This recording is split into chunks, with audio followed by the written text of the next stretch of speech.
is the land for the landfill. Republic provides everything else, equipment, taxes, insurance, employees. Loudon County, Loudon City, Lenore City doesn't provide anything. But what's got everybody all head up is that Republic's making all the money and we're just getting a small slice of the pie. Republic's spending all the money too. Pat, do you know, I think you're the one who provided the numbers. Do you know how much they actually spend and how much they actually make? I think all questions have to be to the chair. Could you please ask Pat if she knows what their profit is out of the 91%? Pat, do you have the profits and loss By state law, they are not required to tell us. by state law? So all the information that we are getting is just, No, I'm talking about the actual operation and the cost of their operation. They do not have to disclose that to us. I wish they did. So the answer is no. no. We just threw out the 91% to make everybody mad. Yeah. Okay. I have mentioned before that I think it's a little odd to extend a contract as early as we're extending it, and for as long as we're extending it. But you are the ones that have done the heavy lifting and the hard work, so I can't complain. Plus, Lenore City and Loudon are on board. Loudon County voted up 2 months ago because of one member on this board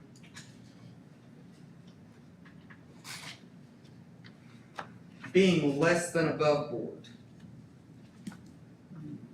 And then Van wants to kick everybody that's in the county off this board, which I thought was just a big old slap in the face. And I suggested it the last time I stood here, and I'll suggest it one more time, because it doesn't matter how good this contract is, it doesn't matter how much money it saves, you all are gonna be the pariahs as long as Van, Henry Cullen, and Bill Satterfield are walking around. I would smile, handed my resignation, throw the whole thing in their lap, and go on my merry way. Now, say something personal, but I've got to say it to you because you're the chairman. Yes. There's somebody on this board that hadn't seen my daughter in a couple of years. So they spent a fair portion of the last meeting staring at her and making her very uncomfortable. I know that she looks a lot different than she did a couple of years ago, and I understand that. And I'm okay with that. But I would appreciate it if she would not be stared at by somebody on this board, and I would have said something to them in person, but I'm afraid I would have been arrested for harassment. So, thank you, Kelly. Thank you. Thank you all for all the hard work that you've done, and I apologize for what's getting ready to hit the fan next. Thank you. Chase Randolph? Chase, before you get up and speak, Yes, while ma'am. you're walking up that way, I would like to say one thing. JJ Cox is here tonight, and it happens to be his birthday, so we want to wish him a happy birthday. So, What a way to spend your birthday. yes. Dedication right there. And your hard act to follow. Yeah. I've been told. Okay, I'm Chase Randolph, Commissioner-elect, First District. I live at the end of River Road, fairly close to the landfill. And Chase will be taking my seat. I'm here today, first I'd like to thank you all. I know this has got to be one of the most thankless jobs there is, so I know you all worked hard and I appreciate that. I don't have a stance either way for this contract or against this contract. It just seems rushed. I know that y'all are probably gonna laugh at that, you've been working on it for years. To me, it feels like we've ran a marathon. There's a couple miles left and we're snapping our fingers, we're trying to cross the line. There's gonna be a 40% turnover in our county commission, September 1st. Possibly 50%, depending on what happens in 7th District. There's going to be, I know Kelly's gonna be coming off the board. Tammy, will you be coming off the board if, you're not seeking re-election for the city, is that We have terms, and my term does not end until March of 2030. March of 23? Okay. Each, each member on here has a term that's not associated with theirs. Okay, I thought that you were, just the city representative because I am a city representative, but this board has terms. Okay, understand. I don't attempt to have a percent of the knowledge of this landfill that you all do. But what I do want to say is, I wish we could push this contract, if we could just table this vote until after the new commission comes in. I think it would be beneficial to the county. There are some other things going on that I do believe could be a burden onto the next county commission with this contract if it's passed tonight. And I'll just say that, I appreciate you all letting me speak, and thank you for what you've done. Jace, what kind of things do you see that are gonna be a burden to the next county commission, if you don't mind me asking? Maybe potential lawsuit, maybe a breach of contract.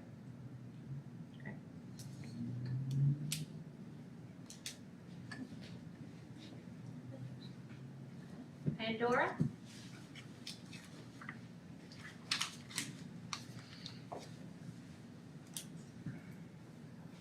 Good evening, Commissioners. I left something on everyone's seat from this gentleman to this direction about a paragraph that is in the current Sandtech contract on the topic of collusion. I hope that you've had a chance to read it. Did you all have a chance to read it? Okay, terrific. My question is, have you asked your attorney to send a letter to Republic Sandtech notifying them that they committed a material breach of the contract?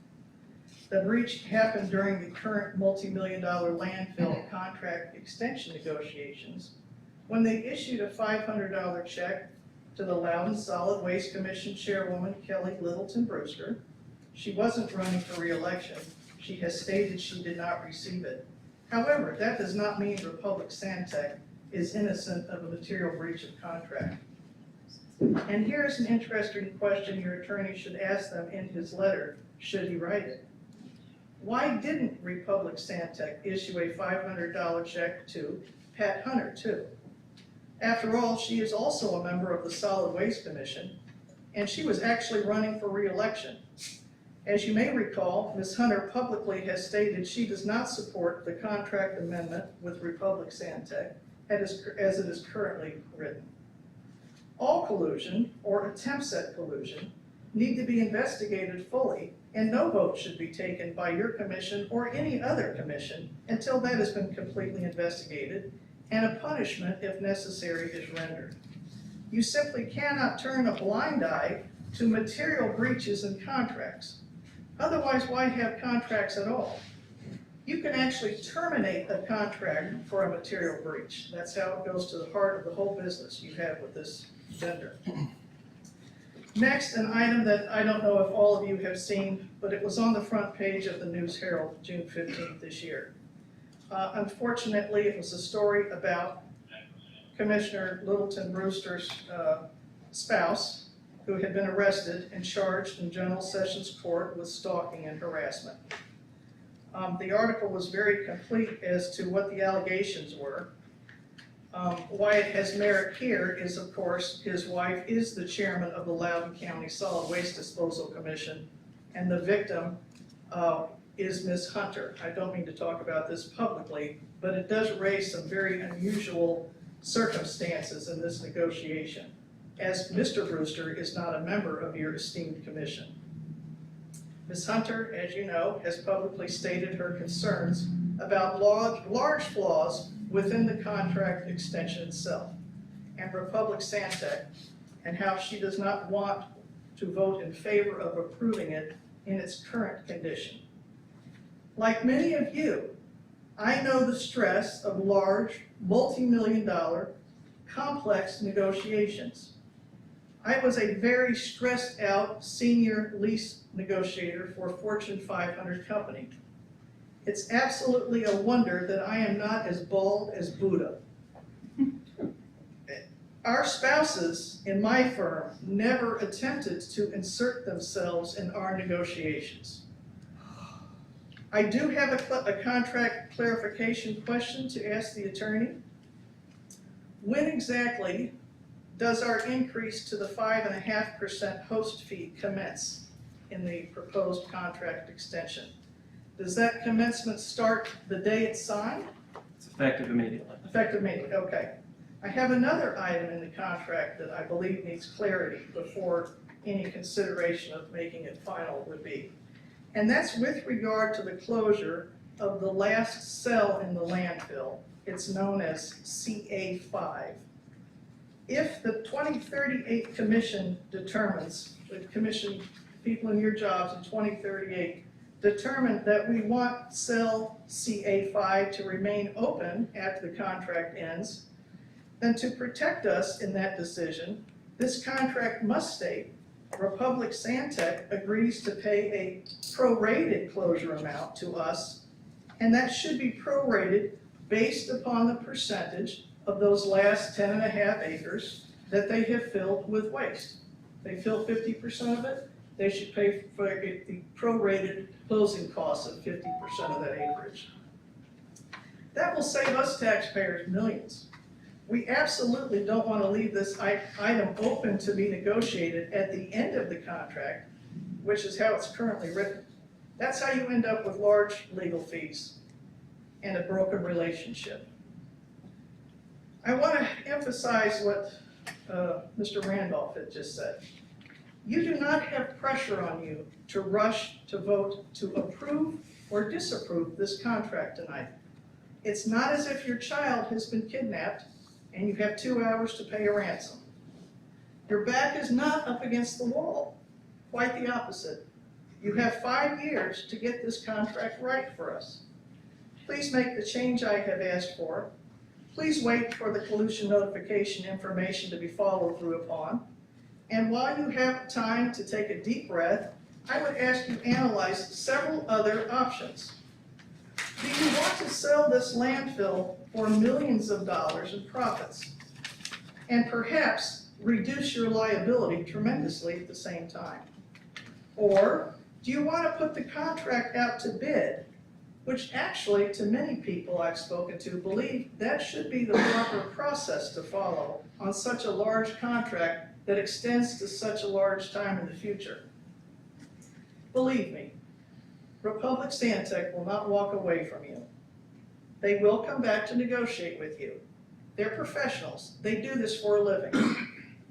Tonight, as far as your agenda is concerned, I would ask that instead of taking a vote to approve or disapprove this contract extension, I would ask you please take a vote instead to give your recommendation to the Loudon County Commission and ask them to decide. Let elected officials make the final decision on handling of this contract. Any negative financial impact will be to their budgets and their constituents. That seems to me likely as the best way to proceed. Thank you.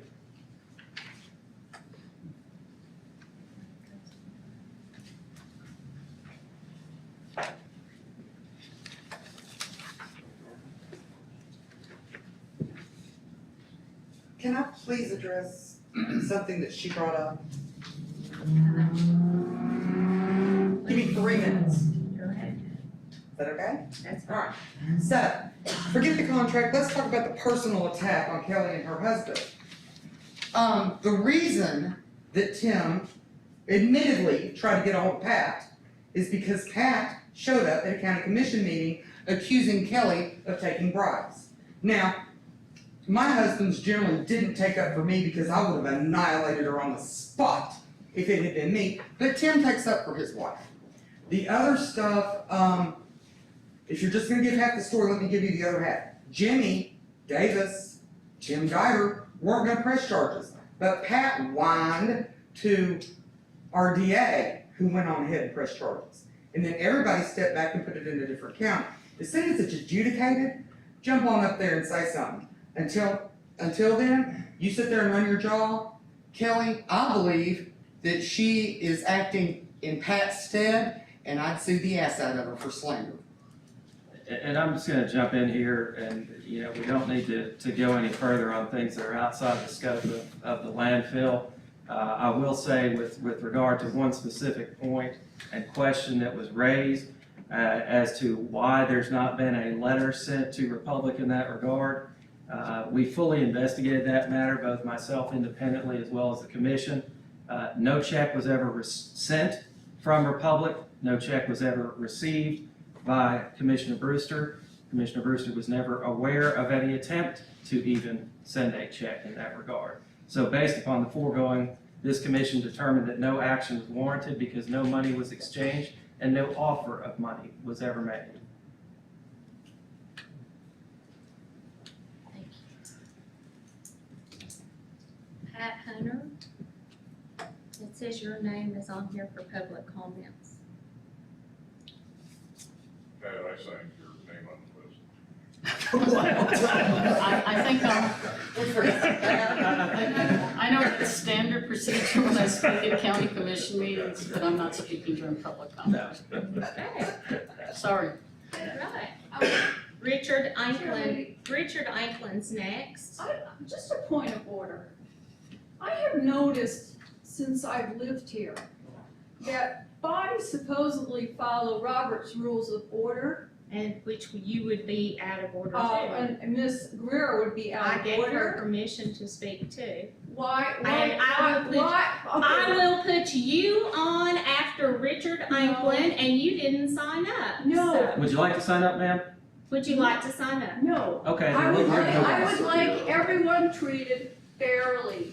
I am. Did you say, sir, that you needed to sign up? Yeah, unfortunately, I was at the That's wrong, fine. I saw you come I was in at the late. wrong building. No problem. I'm sorry, what's your name? Gary Bush. Thank you. Richard?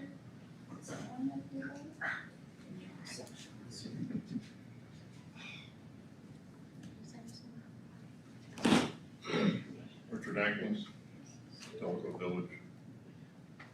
I have 4 things that I'd like to address, or I will address too. June 27th, at the county commission meeting, I asked what happened to the words in the 43-page document that was pro-offered to the county commission. Responsible for the expenditures of up to $13.2 million. It was gone from that document. Now, I briefly glanced at this document, go back to the 10-page document. I still can't find those words. I thought that was negotiated. I thought that was put in there for express purpose to hold the public to expenditures up to $13.2 million. Why is it missing? Item 2, the 43-page document was handed out, like I said, at the county commission. It was emailed to every one of them. Kelly, I believe you did that. Are you referring to the contract amendment when you say the I'm 43? sorry. Are you referring to the contract amendment? Yes, Okay. it was pro-offered to the county commissioners, as this was the document that you all were gonna vote on. I was sent the red line document that Van Shaver had asked for. Correct. Yes. It was 43 pages. It included things such as the security fee, which is not in this 10-page document. Well, it was 43 pages because it had the red lines in it. And That was a all the format extra. that was requested only by Mr. Shaver. It has nothing to do with this proposed amendment. That would enable him to view both the original document and the amendment together. You're That was the telling only me reason he requested that. That the 10 pages that are represented tonight is the sole embodiment of that contract? It's not 10 pages, it's 37 with exhibits, but yes, that's the contract that this commission is voting on. I got 12. Where's the other 30, where's the other 25? The exhibits.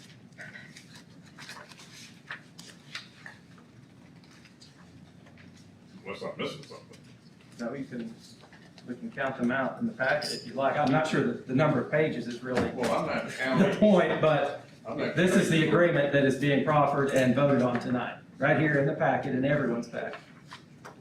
So where's the security fee then? That is not changing from the original document. Well, you don't have a passage in here that says anything with respect to the prior contract remaining intact, remaining in place, and enforceable. That's how contract amendments work. You only amend the provisions that you're changing. All right, I won't argue with you, you seem to know more. So you're talking about the package that's here tonight is what you're approving, Yes. okay? Going back to that June 27th meeting, if the county commission and elected people who appointed 5 of you is not supporting going forward with this contract extension, why are those of you who were appointed by them seem to ignore them in their entirety? I find that unbelievable. What vote did the county commission take that you're referencing? If you're referring to the 5-4 vote to remove the 5, that has nothing to do with their support of. I'm referring to the fact that they've never taken a vote outside of that. They were never given the explanation of what's in this contract as was promised in the meeting minutes twice by this commission. You have never appeared before them and went through in detail anything that's in this contract.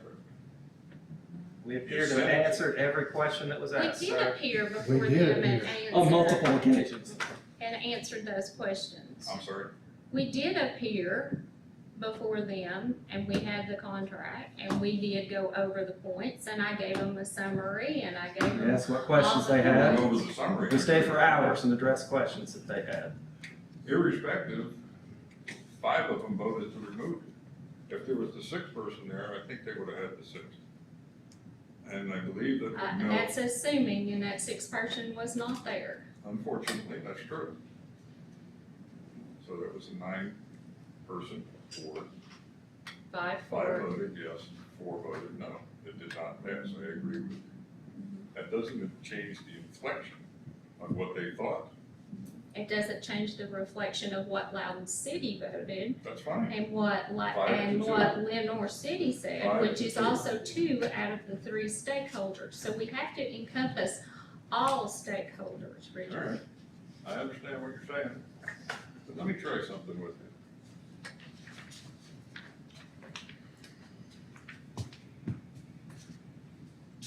Are you aware that in Rutherford County, there is a court case going on that says a municipality such as yourself, embodied, cannot extend a contract beyond 25 years? Thank you. This is as of May 7th, 2022.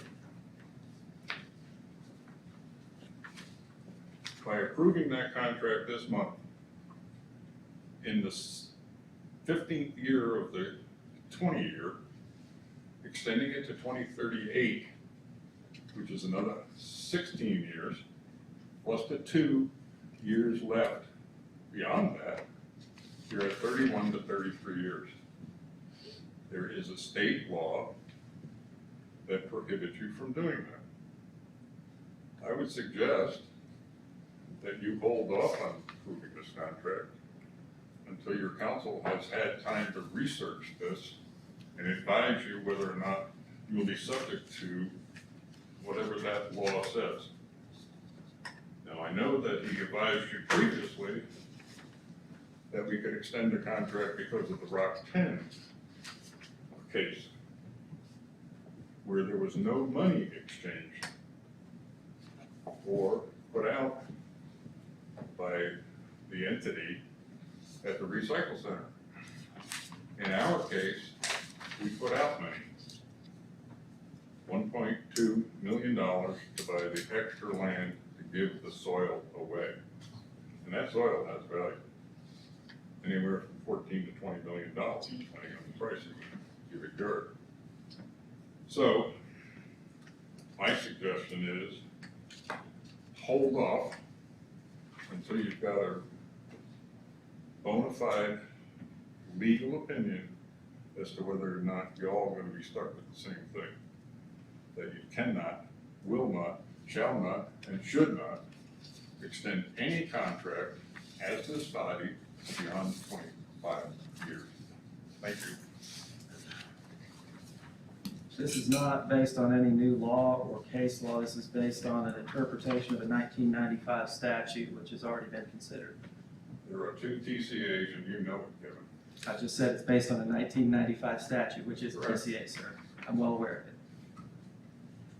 And this case is ongoing in 2022. Mr. Bush, would you like to speak now?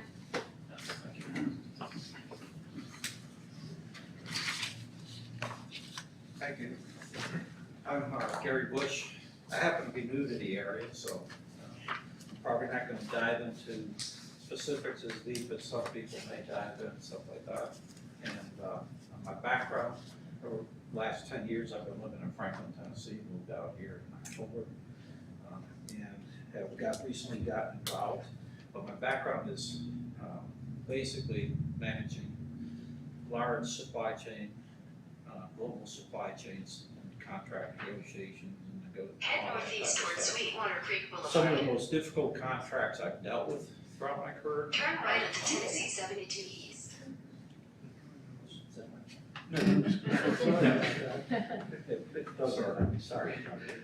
Some of the most difficult contracts I've negotiated over my career tend to be tied to 3 key areas, and they tend to be tied to waste management, scrap management, and in the area of certain types of gas supply to your companies, and that type of thing. Unfortunately, 2 of those tend to be the 2 contracts that have resulted in the most litigation and also criminal activities, and they happen to be waste management and scrap management. And that has been a nature of this beast, unfortunately, over the years. From my point, looking at this and sitting in the first meeting, unfortunately, the first meeting I sat in was probably one of the most contentious meetings that took place at the county commissioners meeting. It took about 4 hours, I think that night, 3.5 hours. So it would be about an hour meeting, don't worry about it. But anyways, since then I've been digging in and digging into the different contracts, the amendments, the red line, and looking at the lineage in that. And the first question that comes to my mind, because one of the things is I retired in April, to my future replacement, I left him a number of contracts that were in negotiations for the past 12 months that I backed away from. The reason I backed away is this is potentially the worst time to be negotiating a contract is to get the benefit to the people that are, that this is intended for, and that's the county, that's the people that live in the county of Loudon. And why I say that, you look at anything and pay attention to markets, everything else, we're in one of the most inflationary periods of time in our history as a country. That's against us on cost. If you look at the other aspects, the value of your money is being deflated. So again, that's against the tax revenue structures, everything else. It will impact us negatively. It's also advantageous for when you negotiate any contract, it's advantageous to the person and company or entity on the side that is supplying a service to negotiate like hell right now and try to get an extension on an agreement that puts them in a more advantage position when the markets come back. So the issue right now, and I've sat in these meetings and listened to a lot of people who have contention with this. The first thing is looking at any of those contracts that date back that far, throwing amendment after amendment. And that's one of the things I would say going on the website. It's very difficult to track what's been going on this from a public perspective.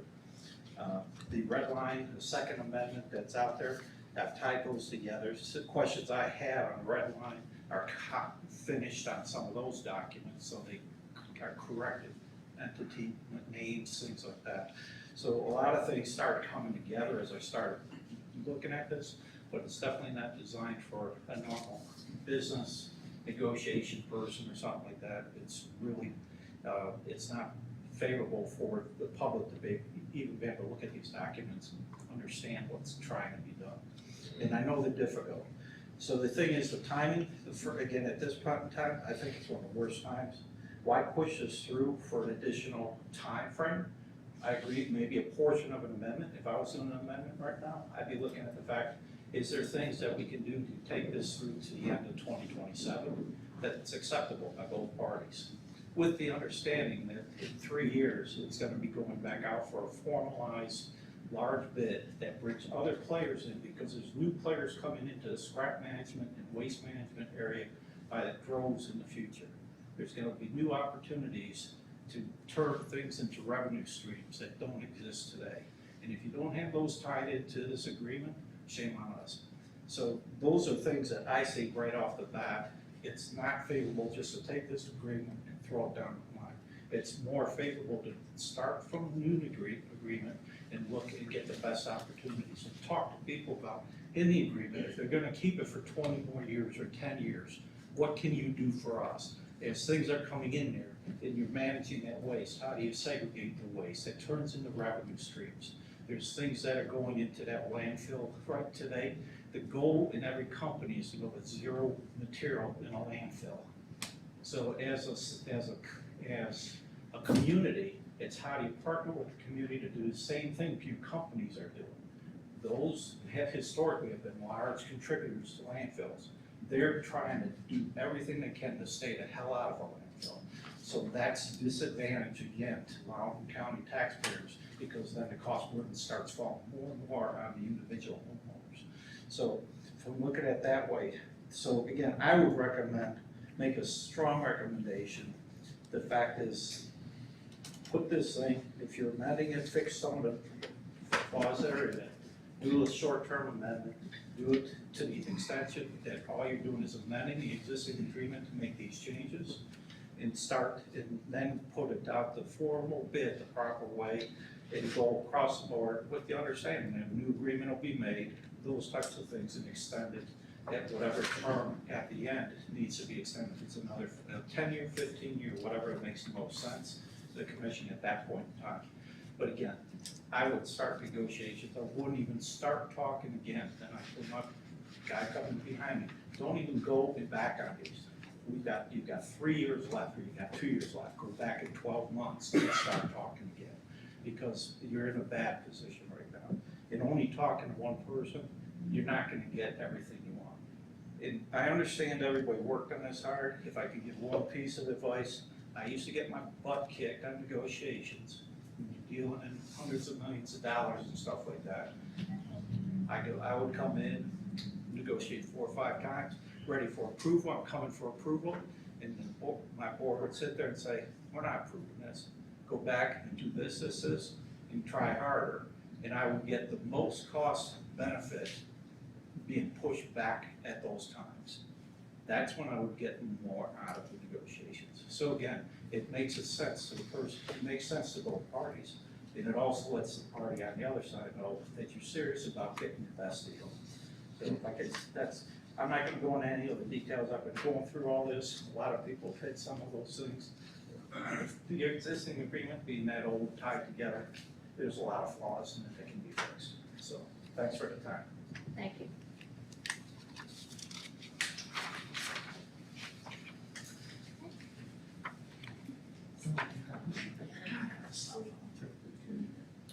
Madam Chairman, Yes. as a point of order, I would like to thank each person that spoke here tonight. We on this commission, we as a commission together, have worked on this project for over 8 years. And up until the last 3 months, very little, other than Pat and Richard, input from the general public. Even our county commission, our city mayors, our little city mayor. But when we took a project that we took seriously from multiple commissioners and worked on this negotiation, it wasn't just throw this together. It was in the benefit of the county and all the personnel. So again, I thank you for your input. But again, please don't just make judgment calls on our opinions that we have here just because we don't agree with your opinion, as somewhat of the county commission has attacked one of the commissioners up here and wanting to throw us off the board. And I don't hardly know where the legalities is gonna land on that, but we are gonna test the waters on that. I plan on it. I plan on it as long as I'm on here of pushing this. I'm gonna be calling for a vote later on tonight to get our lawyer to write the state DA and get an opinion, whether the county commission has the authority. We were appointed, the 5 county members were appointed by the county mayor.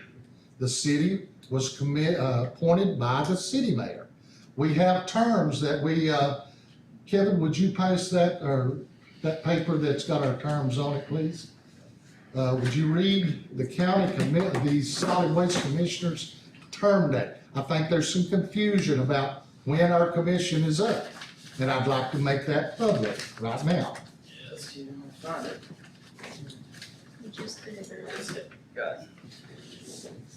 Yes, this is based on a Loudon County Commission resolution.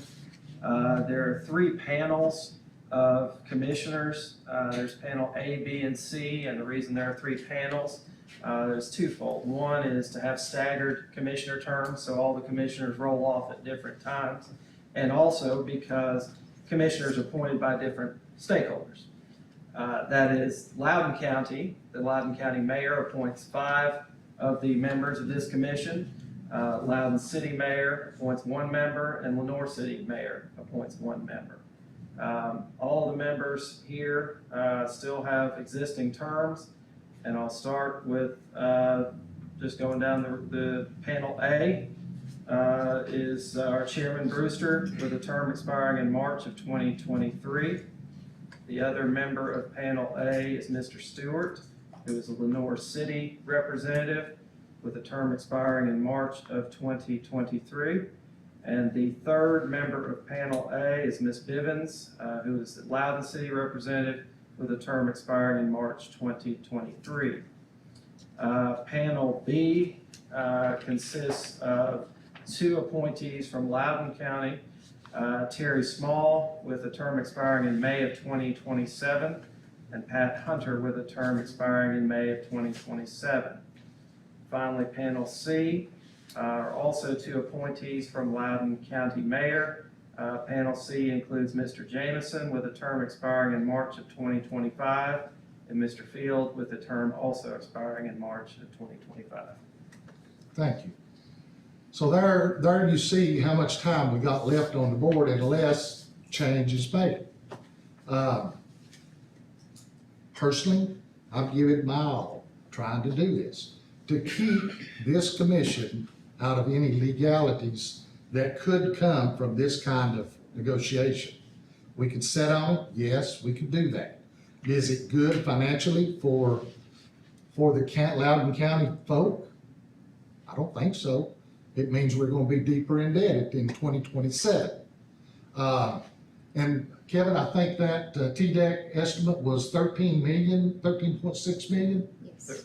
Yes, over 13 million of closure and post-closure costs estimated by TDEC. And that's every year. So those of you that don't understand, every year our county mayor has to sign It's a financial assurance bond, essentially pledging county taxes for any shortfall.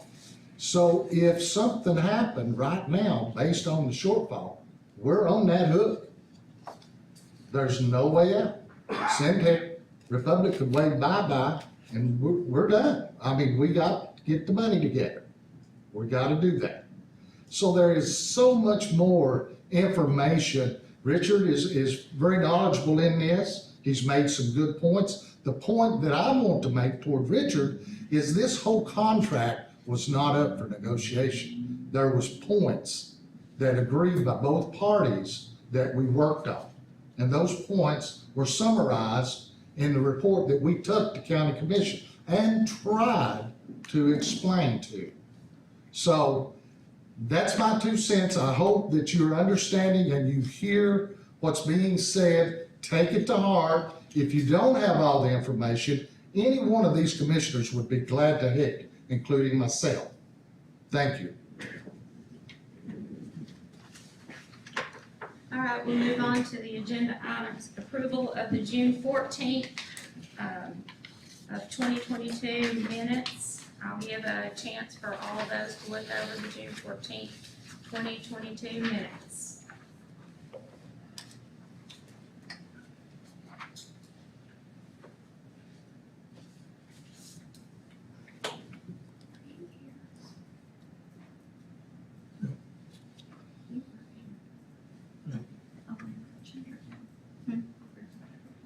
Oh, okay.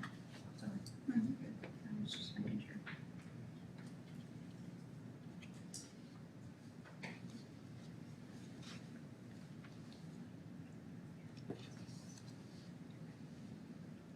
As you begin to look over these, I know there's a couple of changes there at the beginning, so. Do we have any changes? Did you wanna? Yes, the first paragraph, Mr. Steve Field was not present, but Mr. Larry Jameson was. Well, Was it on he's, yeah, you're listed on there. I'm sorry, I saw your name. No, he's there. Yeah, Mr. Steve Field was not present, and then, down. Terry, were you here? Last time? You were here last time and you're not on there. Terry's the one I'm missing, I'm sorry. Yeah. And for what it's worth, my last name is EVE, not a big deal. Well, right, no problem. Not a problem. There's also a typo of mine, right smack in the dirt Okay. of the page. All right, no problem. And then down where it says, where it starts off a paragraph in there, it says Richard Satterfield. Sure, it's supposed to be Richard Anklin. Yes, Yeah. That'd be a scary proposition there.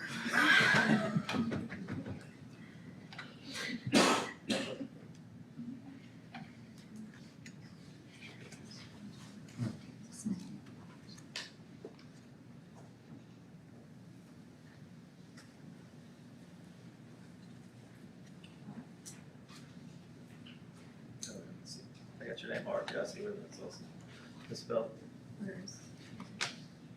It changed from, it should be STEWART. Middle of the page there. Yeah, under the second motion. Yes.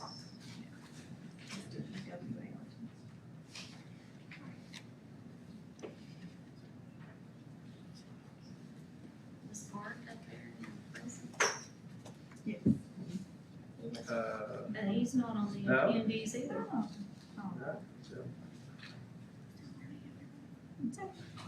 No worries. Art Stewart. Art Present. Stewart, yeah. Right. Nobody was in. Heather, you did a fine job. The very first time doing these. No problem. Fine job.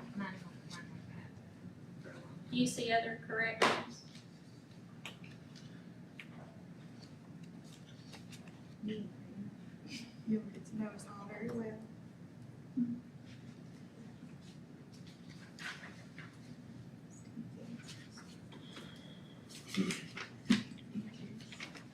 Or did you find any more corrections?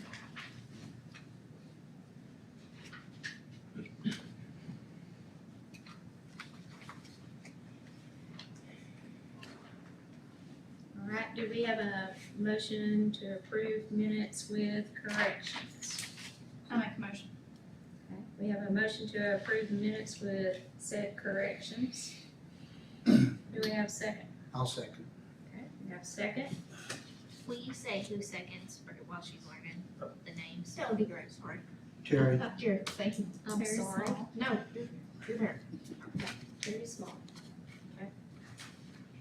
All those in favor signify by saying aye. Aye. Aye. Those opposed. I'm going to Madam Chair. abstain. I'd like to show myself as abstaining since I wasn't at the meeting. Okay. Steve Fields abstains. And I'm abstaining Yes, also. sir. Pat Hunter will abstain too. I left early.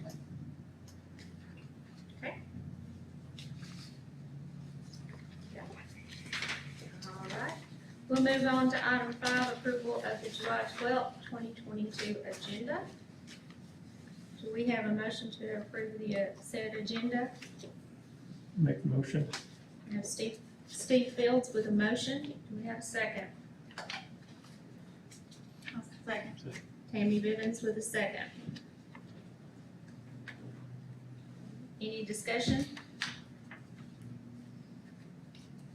All right, all those in favor of approving the agenda as said, signify by aye. Aye. Those opposed?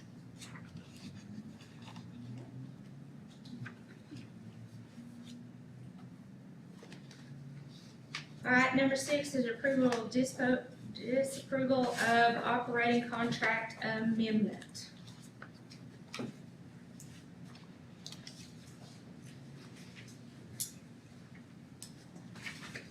Right? Guess this is the time that we will have any more discussion on the operating. We want to go ahead and entertain a motion before we have any further discussion. Make a motion to approve the contract amendment. We have a motion by Ms. Tammy Bivens to approve the contract amendment. Second. We have a second by Art Stewart. So discussion. I have an item that I would like to pass out. This is the original. You can pass that to the chair. That I would like to read. This was written by Commissioner Tinker. He gave this to me today. It says, Solid Waste Commission, I wanted to let you know that my no vote on removing people from the commission was not because I'm in favor of the contract. I think it would be fair to hold off on your vote until the new commission can come on board and have an opportunity to give their thoughts. I request you hold off on your vote for a couple of months for that purpose. Thank you for your consideration. Matthew Tinker, County Commissioner, District 2. And I'll pass the original to the chair. I think there's some extra for the public. And with that being said, Matthew Tinker is also a commissioner that is coming off of county commission. He has been replaced by Ms. Rosemary Quillen, I believe.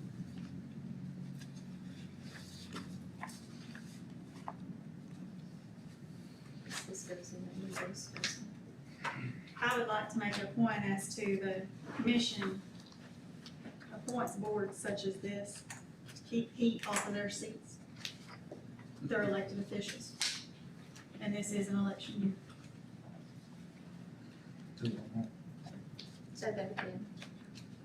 Commissions appoint boards such as this to keep heat off of their elected seats because they are elected officials. And this is an election year. But this is not a political contract.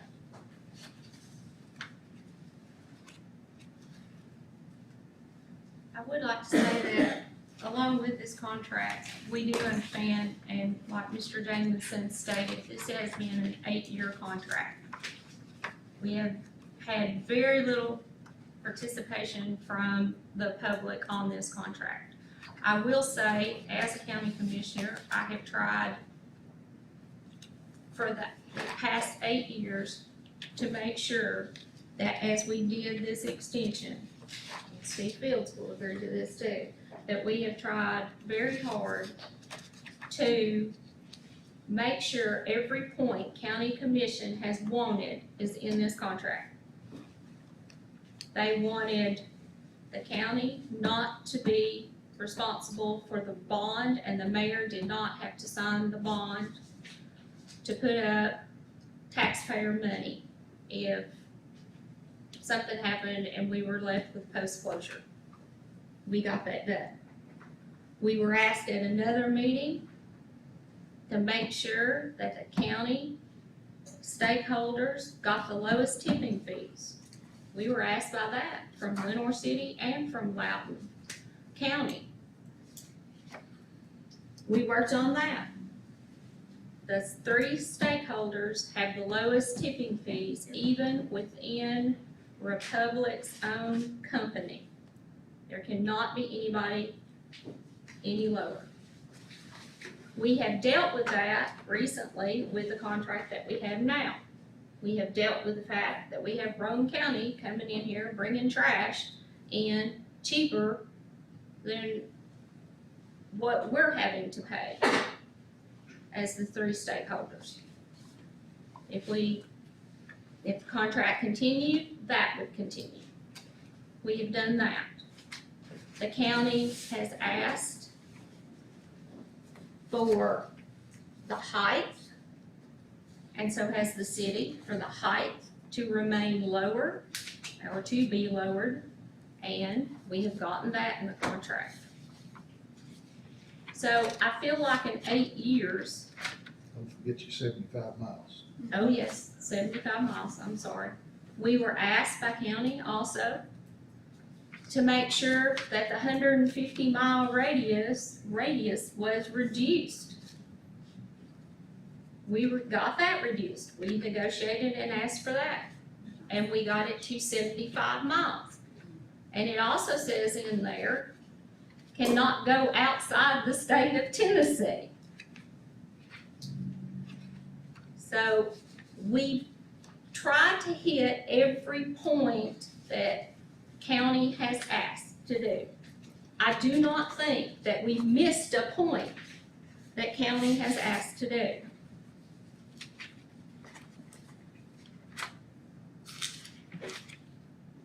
I understand where some people are totally against the contract and some people are for the contract. But the contract we have now is awful. And it is going to put this county in a worse position.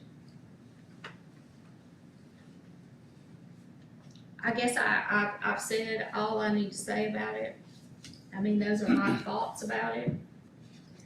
I don't think that I've even heard of any other options. If we don't do this contract and we stay in it and ride it on out, nobody has another plan. The plan is put it up for bids. You know what happened last time we put it up for bid? We got one bid. Sandtech. Sandtech, one bid.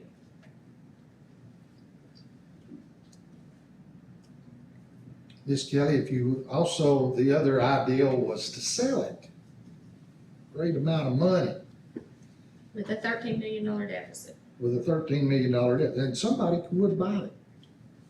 But folks, it's out of, we won't have no controls. It could come in from anywhere. The mountain, they permit it, when they permit it, they're gonna go for the maximum airspace, maximum.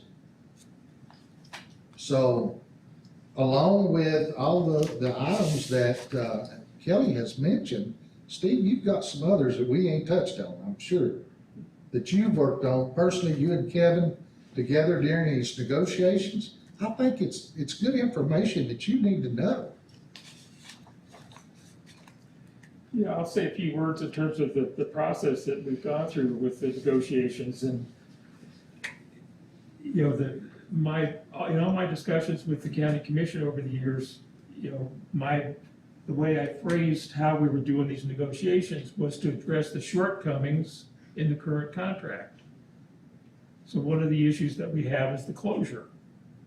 And the current contract talks about closure, but there's no timelines associated with it. There's no trigger events that cause Sandtech to do the closure. And in the amended contract, that's all addressed. To the question of the cost of the closure, I certainly agree that in the inflationary period that we're living in, and I don't see it going down anytime soon, the cost for closure could be really high. There is nothing in the contract amendment that specifies a ceiling for the cost. Whatever the cost is, Sandtech Republic has to bear that cost. To the point of having this extra space left over that's permitted but not built, the idea of having that in the contract negotiation was to allow the future board the opportunity to either have Sandtech Republic close the landfill and walk away, or have enough permitted airspace to allow somebody else to come in. To Pandora's point about how you finesse that final cost of that, I agree. I think the language in here is not perfect, but it's what we have at this point. But I think, the idea that the shortcomings of the current contract, I think, are very well addressed in this current contract. And, from my perspective, working with Kevin to get it to this point, there was an area or a point in time when I realized that maybe I was not the best person to do the negotiations. And we asked Larry to step in. And one of the reasons why I thought Larry was a good choice for that, because I thought that he was a much better poker player than me. To the extent that, at some level I was seen as a distraction, again, I wanted to step aside and get some other folks involved in the process that live near the landfill, that have had enough time on the board to understand kind of the landfill business, and to help put the county in a much stronger position, which I believe this contract amendment does. Again, the idea of these negotiations were to address the shortcomings in the current contract, and I think they do that quite well. Is it perfect? No, but it's a lot better than the one that we have right now. And I'll chime in on that. We've been at this contract negotiation for about 8 years now, and exchanged probably 20 drafts or more over that time. We put a halt to contract negotiations for a period of well over a year, during which time there were complaints about Santec addressing mud on the roads, cleaning up the streets, and some other issues, and we said, we're not going to negotiate until you fix it. They spent about $400,000 on a wheel wash during that time at our direction. They dramatically improved the performance, and that performance has only improved since Republic came on. We see monthly reports about TDEC inspections, and for the first time in over a decade, we are consistently getting reports with 0 violations. So from a performance standpoint, although we wanted to halt the contract a couple times, we halted it once due to mud on the streets, we halted it a second time when Republic took over and acquired the stock assets of Santec. We halted because we said we want to see their performance. And we're not going to negotiate with them until we see their performance. And what we've seen from them is improved performance, better than Santec was. TDEC gives them exemplary marks from a performance standpoint. Are they perfect? Certainly not. No landfill operator is. But we felt that we can resume the negotiations for the 3rd, 4th, or 5th time once we saw a track record of performance from Republic. So I want to talk about a couple of the provisions, but I want to make real clear the notion that this is not something that has been rushed. This is not something that's been taken lightly.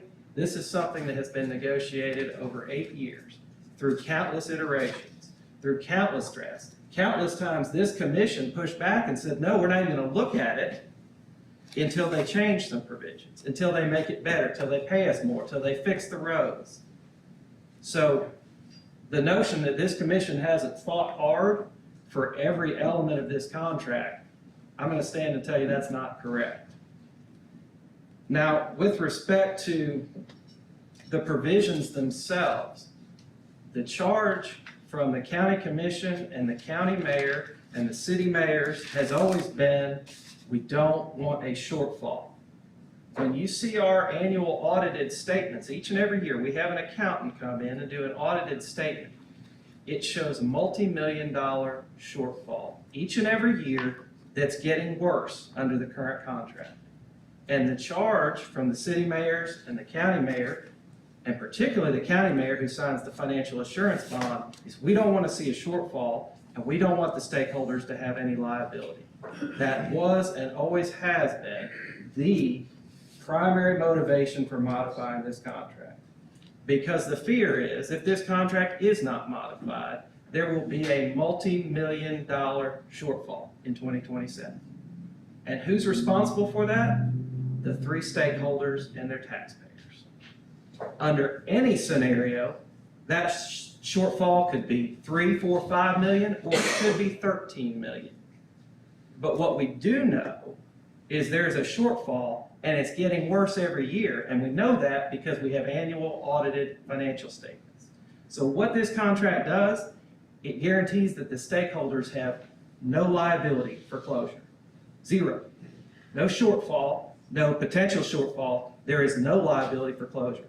Sandtech has assumed 100% liability for closure of closure areas 1 through 5, which is the entirety of the 53-acre footprint. And not only are they agreeing to the closure of the entirety of the 53-acre footprint, they're agreeing to pay for a performance bond to guarantee that performance. So not only do they agree to it by contract, but there's an insurance policy behind it. So from a question of liability, foreclosure, or post-closure, you couldn't address it any better, particularly when you're negotiating from a point of a shortfall. Now, some other points were the constructed elevation. That's been a big public concern over the years as the landfill gets taller and taller and taller. The current height of the landfill is roughly 1,070 feet. It's probably gone up a little bit since then. The current permitted landfill is 1,108 feet. So that's 48 more feet it could go up under the current permit. However, in this agreement, they're agreeing to limit it to 1,093 feet. So that's cutting in half the increase in the height. And for those that live in the vicinity of the landfill or travel to and from the landfill or near the landfill, that's pretty important.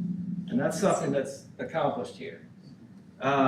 With respect to the money, the security fee will stay the same at 5%. With respect to the host fee, the fee will go up from 3.75% to 5.5%. So what you're going to see is an increase from 8.75% to 10.5% of revenue. So you're increasing the revenue and at the same time reducing the liability. So all that revenue will be saved for the stakeholders.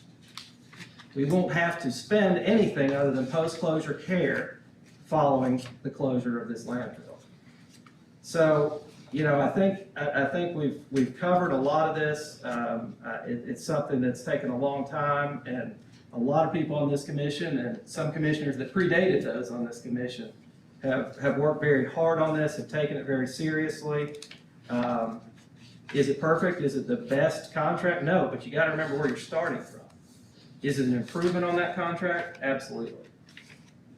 Kevin, get some clarity on the borrowed soil item there, please. There, over the years, this commission has purchased some buffer property around the landfill. And that is for a couple things. One, to ensure that we have control of the property around the landfill, but more importantly, to make sure that there is always going to be a buffer around the landfill, both from a space standpoint and a visual standpoint. And so this commission has spent over the years roughly $1 million on acquiring property. And one of the reasons it did that, of course, is to protect the surrounding area and the view shed. But as part of this negotiation, Sandtech will have an opportunity to use some of the soil as an exchange. And that's why they're increasing the host fee from 3.75 to 5.5%. But what's important here is this commission will attain roughly $50,000 to $80,000 more each year in host fees. But the exchange is they get to use the soil. But at the end of this, there's a couple things. One, they don't get to just dig the soil any way they want it. We have to approve how they use the soil. And the TDEC also has to approve how they use the soil. So at the end of this, we'll get roughly $80,000 more a year in revenue, and we'll still own the buffer property, and it will still have a use in the future. And we're looking at other projects right now, the potential projects in the future for landfill gas capture, for potential solar panels or solar farm. There's all kinds of opportunities with this land, and we'll still own it. And we'll still always own that buffer property, but we'll get some value from it. They have to have a vegetation plan for it too. Exactly. Okay, that's all. So, those are the key points, and Kelly and Larry touched on the stakeholder tipping fees. That's important. The stakeholders will be the lowest by a significant amount, below any other fees that are going to be charged. I would like to share my concerns. I have attended meetings since the 1990s, on and off. So I'm familiar with the issues. I'm familiar with the old quitter pay contract, remember Steve? And I think the biggest concern that I have is the financial. With this contract, I haven't seen what we've seen before. We haven't had a third-party independent look at the actual financials. How much money are we actually projecting to make? And are we going to have enough to cover closure, post-closure, and long-term custodial? Because that has been changed to now 50 years. So we're looking at 80 years into the future. My biggest concern has been that, and I'm going to give an example, this past fiscal year, 2021, the base revenue, this is the amount that Santec reports to us monthly in the letter, the Republic letter. By the way, it says the host fee percentage is 3.96. It was 3.75 when it first started, but they've had to adjust it over the years. At one time it was 4%, but they realized they had made a mistake, so they adjusted it to 3.96. So our actual increase will be 1.54. Just this one fiscal year. And I checked this against our audit that just came out. The gross, what Republic calls the base revenue, that's every month, they'll tell us the total tip fees billed. That came out to $3.2 million. To be exact, 3.206107.24. Of that, the host and security fees, those of us, that is what we actually received from Santec. That was $292,852.50. The audit rounded it off to $292,853. That 9% bothers me because, as we have said, we don't have enough money to pay for the closure and the post-closure, and we have actually fallen behind over the years. And another concern that I have, we own the landfill.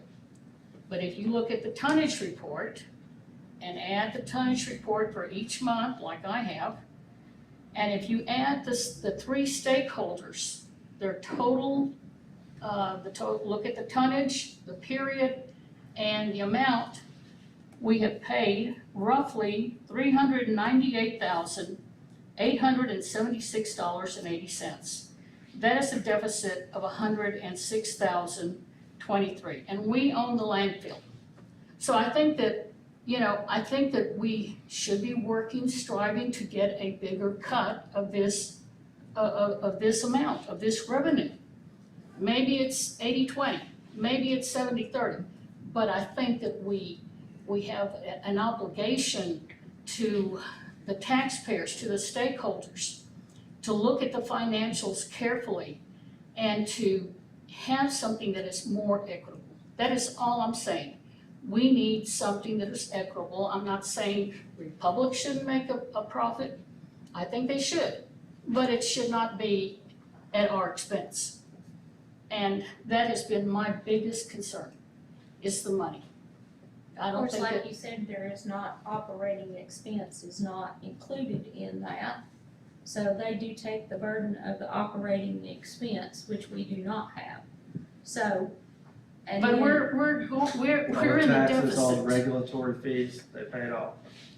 they pay all the fees that we do not pay. Well, they collect them from us and then they turn around and give it to the state. to your point that we will be in the shortfall of closure and post-closure, but with the new amendment, that takes that fear away, should. Well, we're only going to make 1.54, and I think that Mr. Stevens said roughly maybe 80,000 a year. The other concern that I Increase, have, we'd make $400,000 a year in revenue with no liability. No liability, right.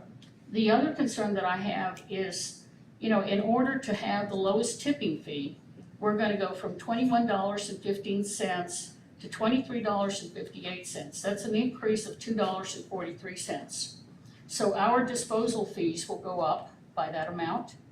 The other concern that I have is that Our operating, if they could go up right now on their fees with the current contract that we have, because they've not done the CPI They- adjustment. They deferred that. The stakeholder rate could be $26.50, but they're offering $23.58. So if we continue on the current contract, it could go to $26 and we still wouldn't be the lowest tipping fees. well, they So we have, would still be paying more with the current contract. they made a decision not to put the CPI in there. That was not a decision that we made, they made that. The other concern that I have is that the current gate rate is $28.48, and we're going up to $45. Which puts us in line with all the other counties around That's us and a all the huge, other line. that's a huge increase, Yes, but puts us in $60.15. line with all the others around us so that we're not getting in just everybody else's trash for a cheaper rate. And how do we make money at the landfill? But by what? Taking in trash. So by increasing the gate rate, it increases the proportion to the stakeholders. Yes. Well, you know, we're taking in quite a bit in cash. Roughly nearly 600,000 in 2021, so this is not a small number to scoff at. And like I said, I have a big concern that's not only going to affect the people going to the landfill. My concern is what's going to happen to the vendors that are using the landfill that are paying that amount. Is it going to stay at And David, did you not $28.48? say that the vendors at the landfill are allowed to negotiate their rate? Contractual vendors are, yes. Yes. Do most of them pay below the gate rate? No. What percentage pays gate rate versus non-gate rate, do you know?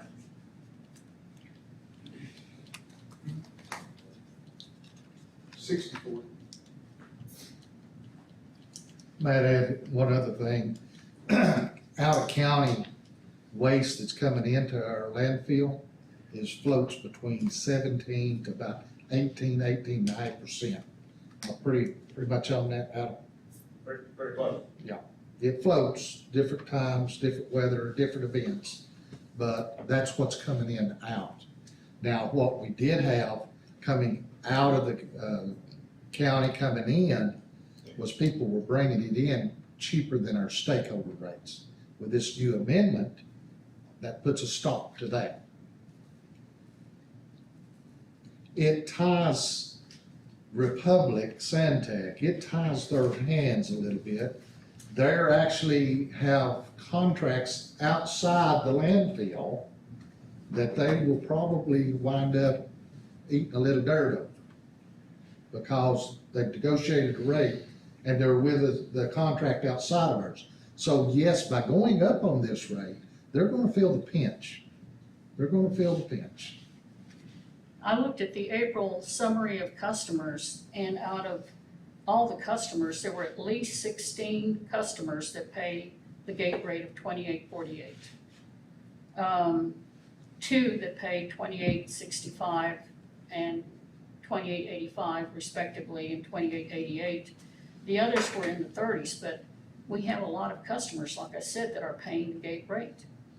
And, you know, that is my concern. Are they going to continue to receive $28.48, or are they gonna go up to $45? I know they're saying that they're going to negotiate, but in the meantime, I think they have a right to know whether they're considering raising their rates. Again, And I believe you said that you would be doing that you would be, put up a 30-day notice. We will be putting up a 30-day notice, yes. and this is why this county, their landfill, is in a deficit, because we have not been able to charge like we should. Okay, and keeping up with other landfills around it. Do you know what they're? That helped, I mean, we gotta dig out of this hole. I always thought that we should have been doing it all along, but we were always told we have to be competitive, and what meant competitive was that we were so much cheaper than everybody else, that they were bringing their waste here when we should have been competitive all along and had a very gradual increase instead of slamming. Don't disagree customer. with you at all. That might I be the do reason not why disagree. Sandtech sold out to Republic too. But you've got to start somewhere. And right now, based on what numbers that we have, in our opinion, is this amendment is a start. Now, is it, like you said, it's not all good. There is some bad, and you're talking about the bad to the $45 gate rate. That we need to get there, because we get a bigger portion out of that. We get a bigger portion. Because that's the problem, is we want to maximize the dollars for this stakeholder's airspace. The Exactly. biggest reason we got in this deficit was because the previous operator was giving away airspace at $11, $12 a ton. Exactly. And that wouldn't cover our proportion of closure and post-closure care. So it only benefits the stakeholders in the community to increase the rate. I have a question. With regards to, I noticed our financial shows that we're going to have, on Poplar Springs, roughly $27,000 balance. With this current contract, and even with the current, verbiage and the proposed, I think it was said, and I don't have it in front of me, but we cannot lobby for a fee to tack on if we wanted to bring in some additional revenue to pay for Poplar Springs. There's no way that for 5 more years that $27,000 is going to be sufficient. Now, can we tack on a fee? I think in the verbiage, the current verbiage and the proposed verbiage, we cannot do that. No, we can't. However, our stakeholders have that ability. We just can't lobby them to do it.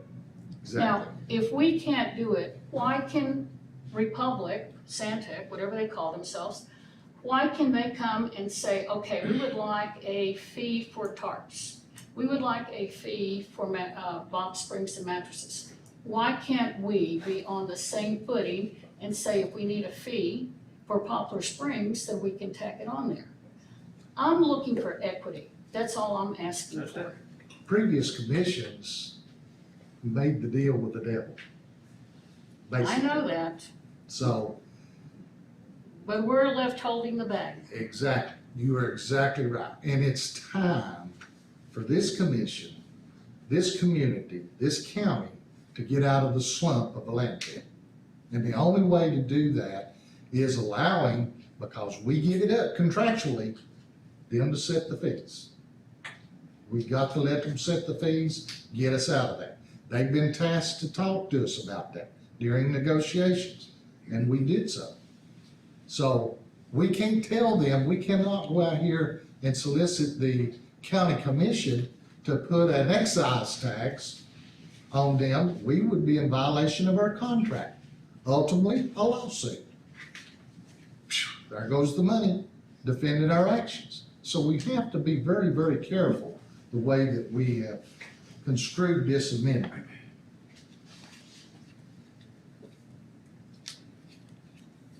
And you bring good points, Pat. Don't let nobody kid you. You do bring good points. But I just think that we need to we're not able to negotiate a complete and whole contract at this time based on where we're at in this present day contract. So we're having to eat the elephant one bite at a time. Well, like I said, the financials are the biggest concern that I have.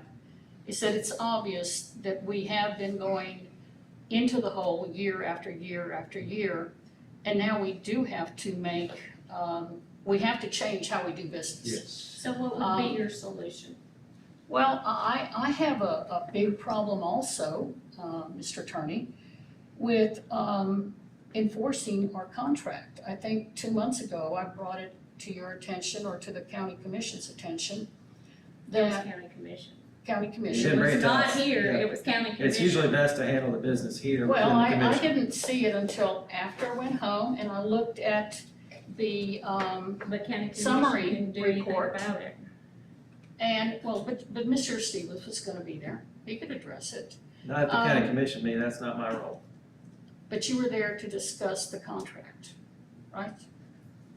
My concern was, after I got home and I looked at the summary, I saw that sludge came in from Monroe County. Our contract says that we're supposed to get it authorized before it comes. I left early last time, but I noticed it happened again. I think that we need to enforce We our addressed contract. that, we addressed that with the contractor. Do you wanna Well, speak to that? before, let me finish. The other concern that I have is being paid on time.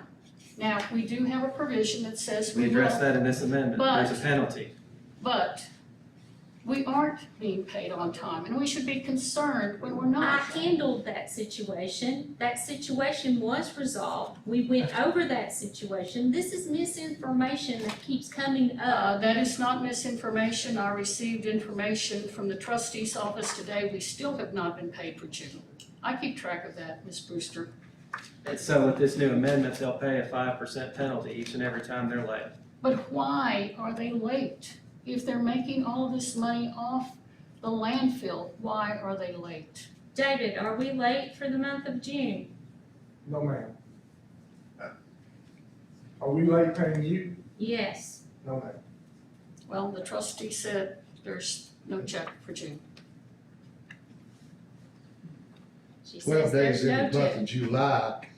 David, do you have any idea when that check was sent to I do the, not specifically know. okay. I can find out.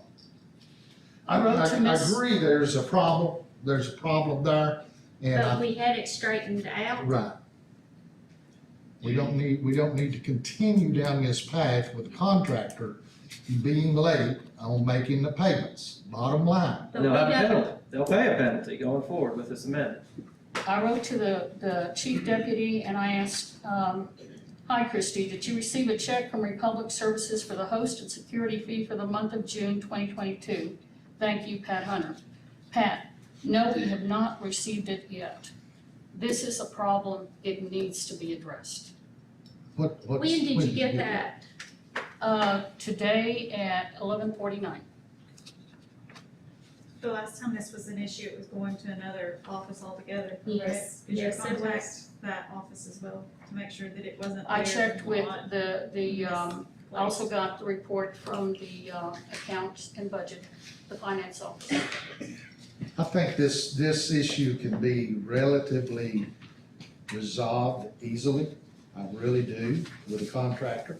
Their willingness to step up to the plate, and I don't know where the failure is, or we can holler holiday, we can holler whatever, but with our amendment, there will be a financial fine. That's the whole point. Which we don't have one now in the current contract. We do not have a fines for that. So I think this item should be David, would followed you up. please find out about that and see? I'll find the answer to that tomorrow and reply to Kevin via email. Thank you. One other thing that I'd like to mention, and I forgot to mention it last time. But I didn't hear a solution either. You said that, what is your solution to fixing this? To fixing what? To fixing this contract? So you're saying our financials, what is your I solution? would like to see a third-party, financial done on this, But what's your proposal. solution That's for why we fixing had it? Dr. Bacchus and Santec. He's reviewed this on at least 4 occasions as a third-party expert consultant from has GeoSyntec. Dr. Bacchus actually had a financial to see about the projections and the revenue and how much money we're going to have? Yes, I mean, absolutely. He's he's done it the multiple one- times. He's provided at least He is 4 or the, 5 projections of revenue. he is the very person that told us to close the cells sooner rather than later. And we're just closing a very small portion and kicking the rest down, kicking the can down the road. Pat, So, to that we didn't- point exactly, to the specific question about the closure speed, yes, Dr. Bacchus absolutely suggested there was an opportunity to close parts of the landfill Yes. sooner. He did state that. However, he also stated, when he looked at the contract with the provisions that are in there, that the proposal that Santec Republic has given us is reasonable. He clearly has a way that you could do it faster, but he said that what they suggested in the contract amendment was reasonable.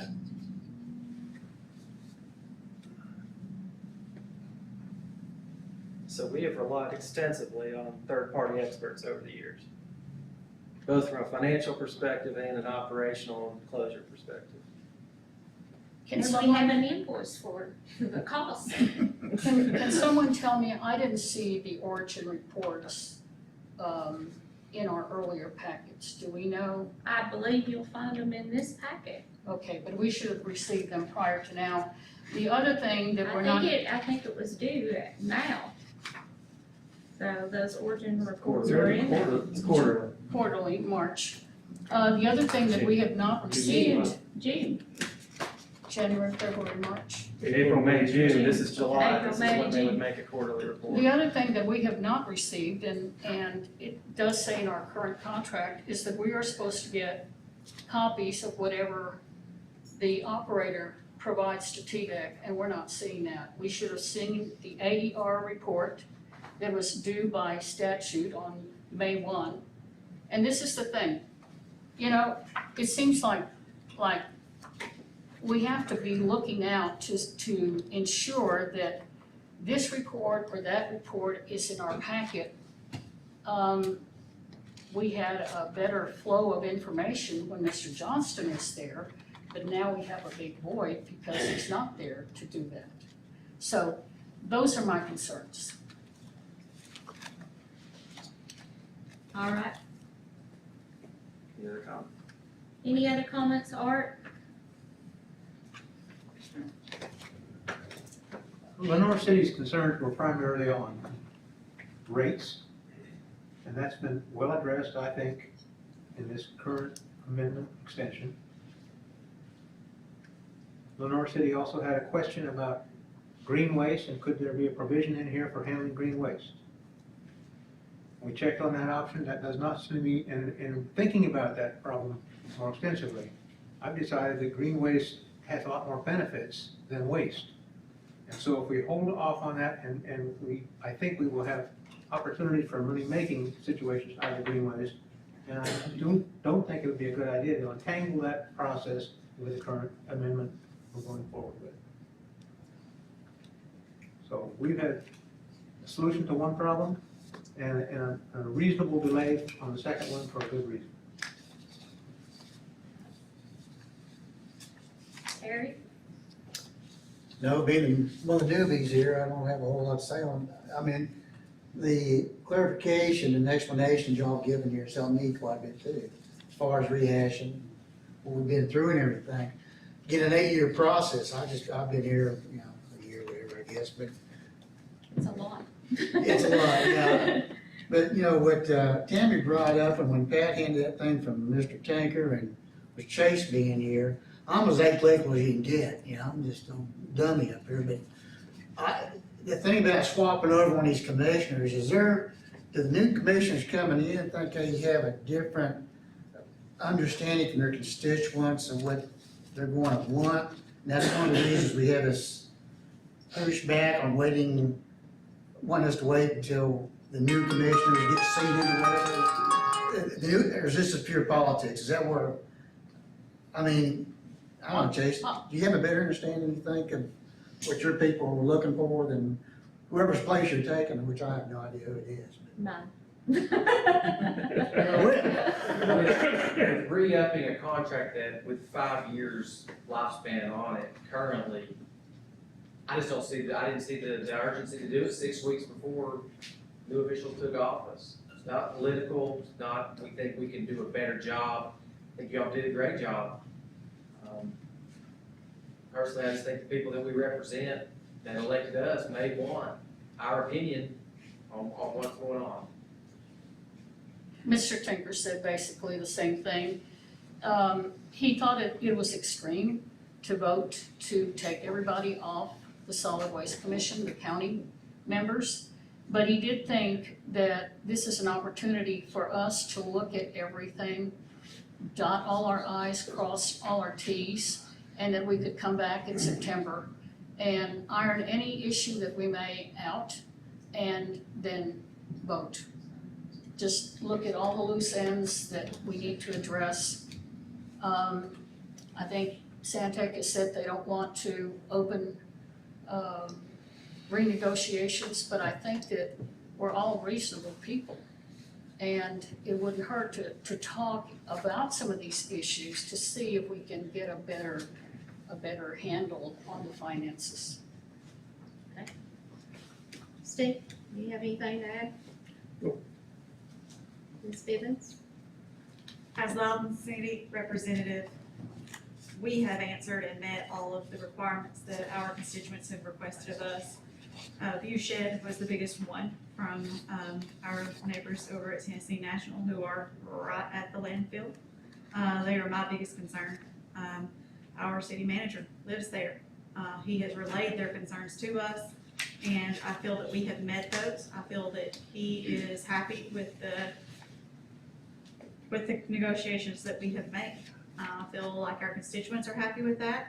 We have met our tasks that were set before us to lower the financial responsibilities. And just as the whole issue with waiting for new commissioners to take seat, I have been on this committee for 4 years. It has took me a good 3 to understand what's going on this committee. If I were sitting just on city council, I wouldn't know what I know right now. If you're just gonna be sitting on county commission, you're not going to know what we know right now. It took me 3 good years to get a full grasp of everything. So if we wait on those new commissioners to get a good grasp on everything, we're down to 2 years to plan and get all of our permit modifications in. It takes 3 years for a permit modification, beginning to end.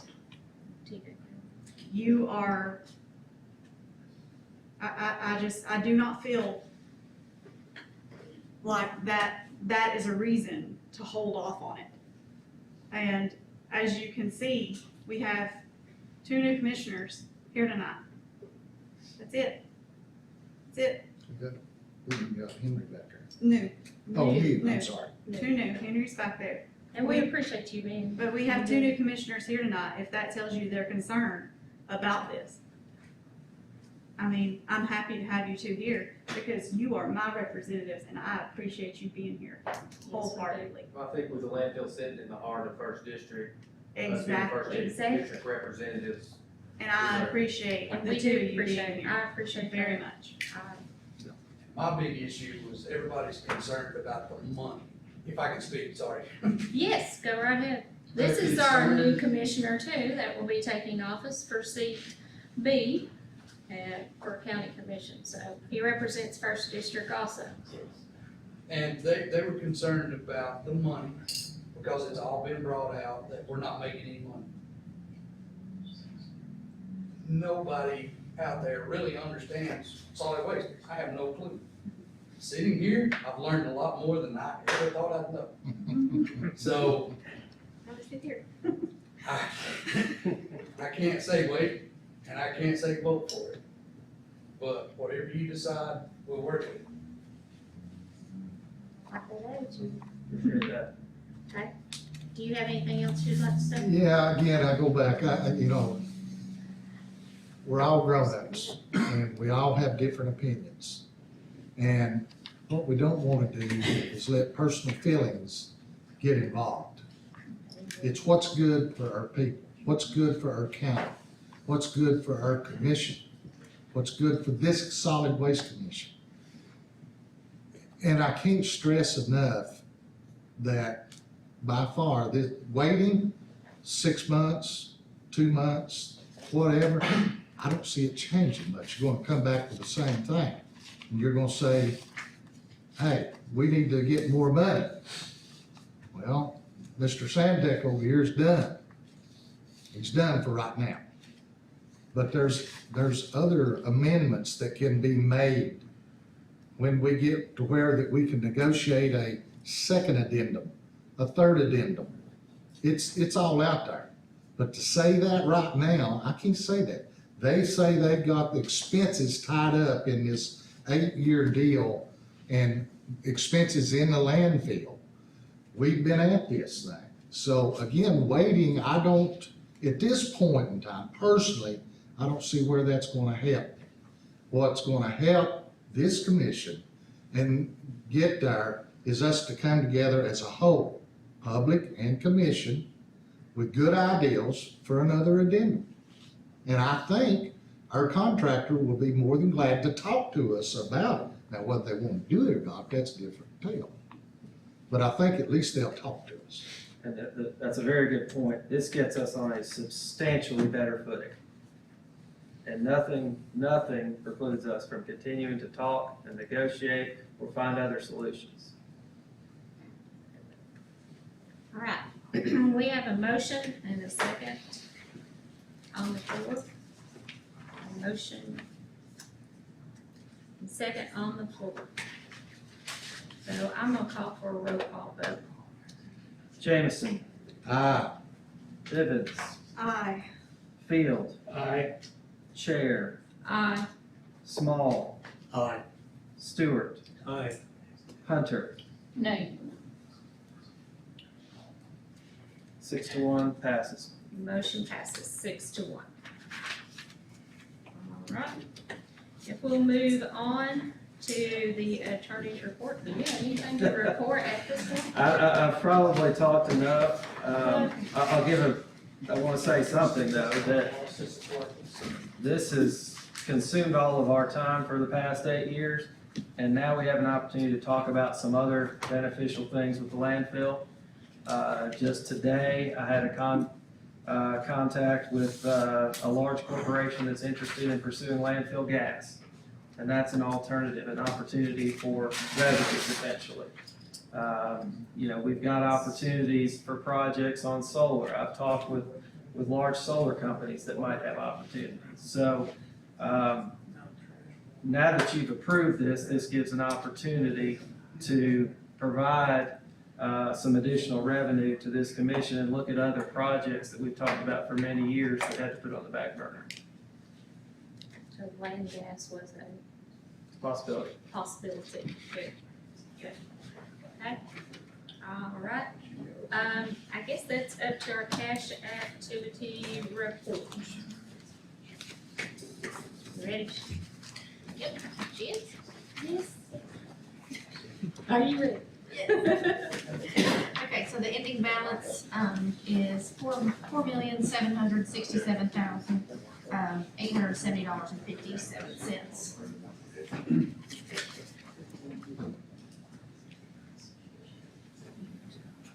And then the Poplar Springs sub-fund balance is $27,743.88.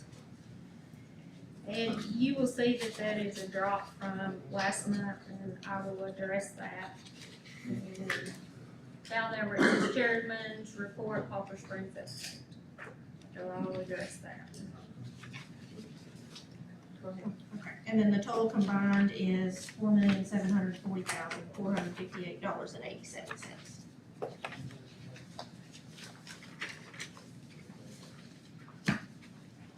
Go ahead. And then first is the landfill tonnage report for June.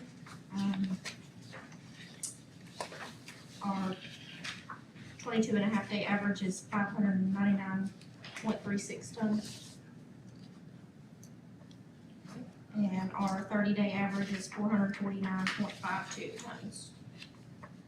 That's up some, is it not in volume? Is that still about where we're running average?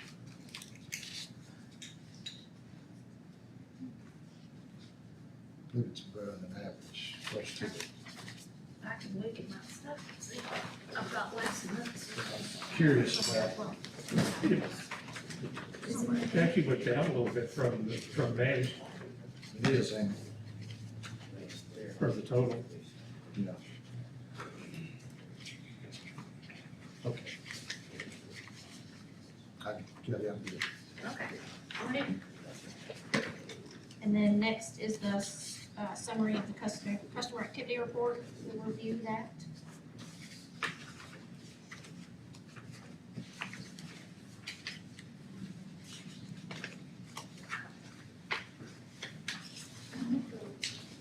While we're on the customer activity report, do you want to go ahead and address the mass move?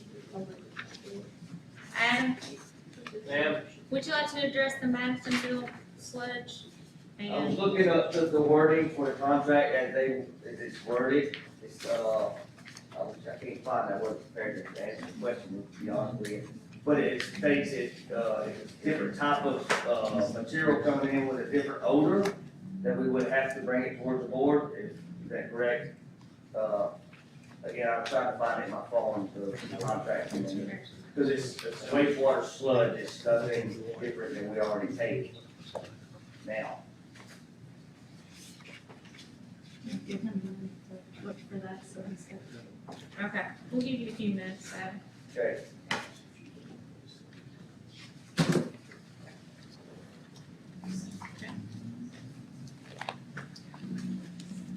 I don't think there's anything new on here, is there? I don't, sadly, I haven't been there. Yeah, you haven't been there.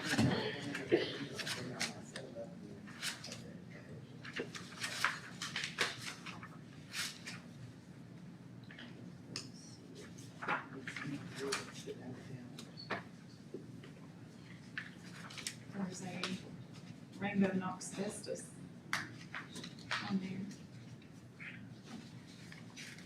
They've been there before, yeah, They're they- just not real frequent flyers. No.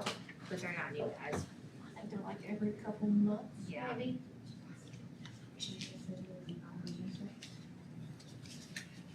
Which one? GFL.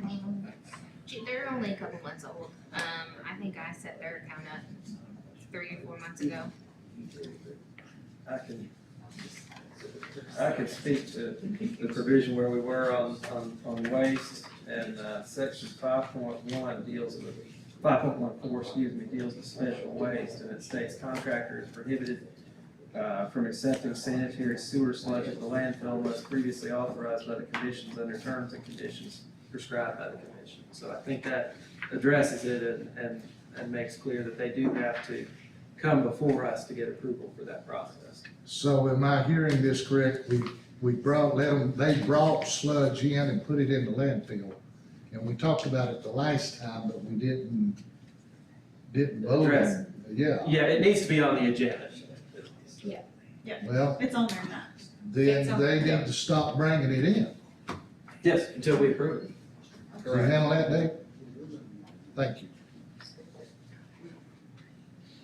And I believe Adam sent you and I the reports from asking to bring it in, or send us the reports, I know from TDEC or something. Yeah, it's a TDEC approved waste, that's It's a not an issue. TDEC, yes. Okay. And we've obviously had sludge for many years. Do you know why it's coming here now? Do you know? I personally don't know. Do you know why it's coming here now? The David? sludge? Probably a choice over Athens. I think he mentioned it took too long to deliver it in Athens, there were big wait times. Yeah. I think Yes, I last believe year. that's what he said, it was too long a wait time or something, it was. Thank you, Kendall. There's gonna be a wait time now. So are they going to be bringing it here regularly? Do you know? Not once we cut them off, no. No, I'm talking about if it were approved, would they be coming here on a regular basis? Per the contract, if it is approved, they would come here on a regular basis, yeah. Okay, you answered my question. Madam Chair, can that be put on next? It's on the It's on It's on agenda. the agenda. Okay. I've got it on the agenda. It's down where? Number 11. We're not Because there yet. It was old business. Oh, yep. Okay, sorry. Read your It's on agenda. Duh, You're gonna get in trouble. you better bring it tomorrow then. Okay, that's right. Alright, move on.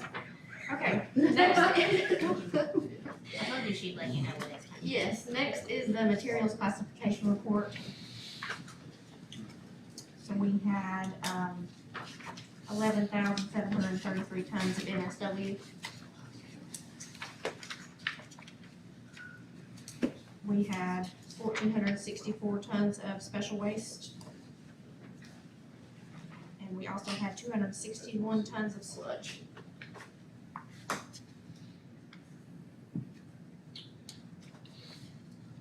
The total material, was 13,486 tons, which was made up of 87% of MSW, 13% of special waste, and 2% of sludge. Sludge is lower than it normally. I have a question. I'm still on the summary, origin activity report. How many new customers do we have? I don't know. You don't know how many new customers you've added to this month? No, ma'am. You do not know. Usually Shelby has that information, but Shelby's not in that position right now, so. I'm like on it. If there's a new guy, I know him, but. Yeah. And you haven't, There's not, of my knowledge, and I'm the only one that's been there. I think I've set up maybe 1 or 2 accounts. one or two. And I don't even think they're approved, so, to be set up.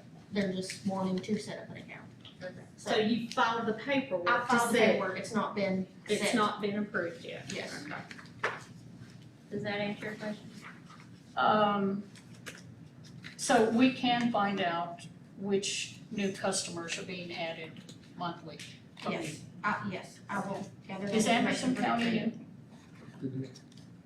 Do you know if Anderson County is new? I don't have my last month's report. They've been on they was on the They've first been on there. quarter, so. No, Anderson, Shelby will know that one, no. Yeah, no. Because I represent Anderson County.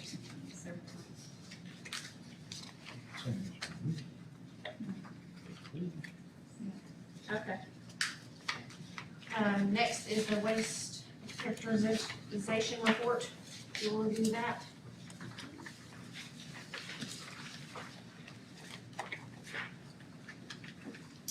And next is the landfill tire report.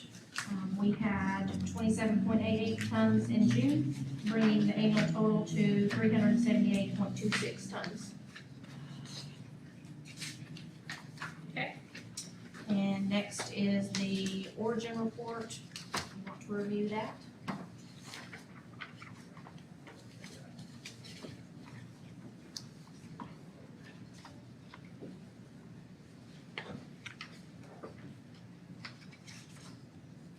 That Loudon County, that encompasses both cities and the county, correct?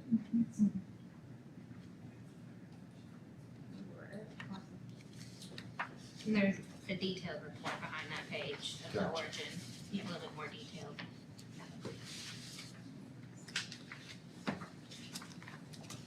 So Anderson County is trucking their garbage all the way down here.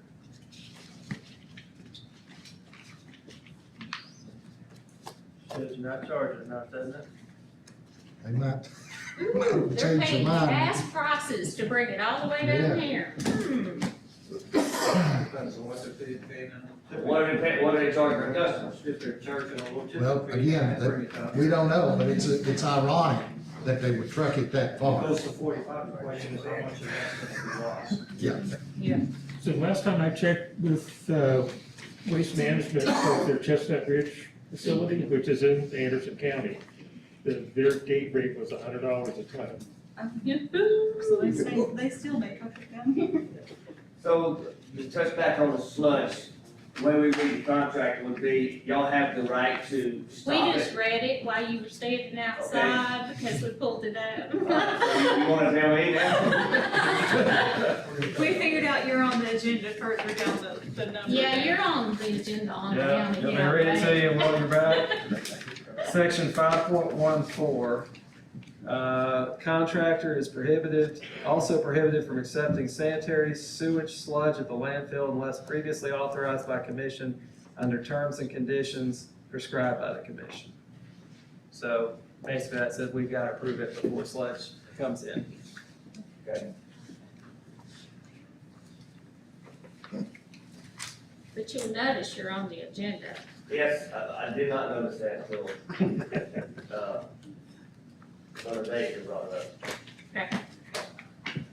But it is amazing that people are coming to our landfill, driving right by landfills less than 20 miles from property. And coming all the way here to dump garbage.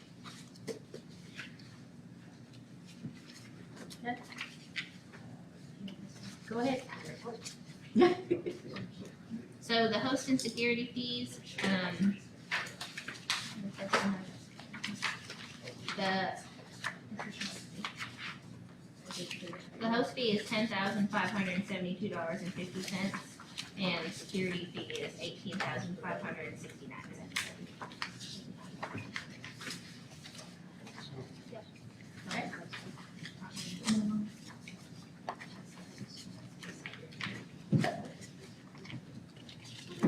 Alright.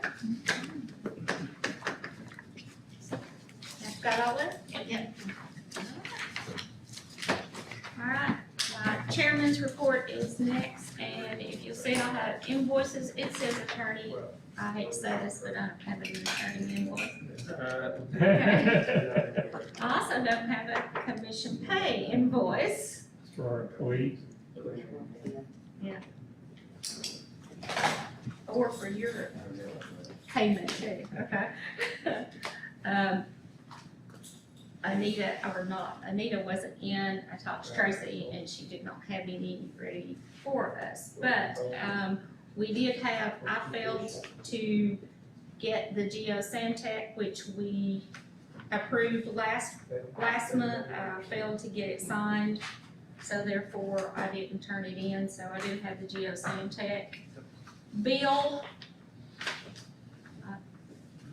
And then we do have an invoice for our filming from Jared Teuton, and because he is streaming our meetings, so if anyone wants to take a look at that, I have that to turn in also.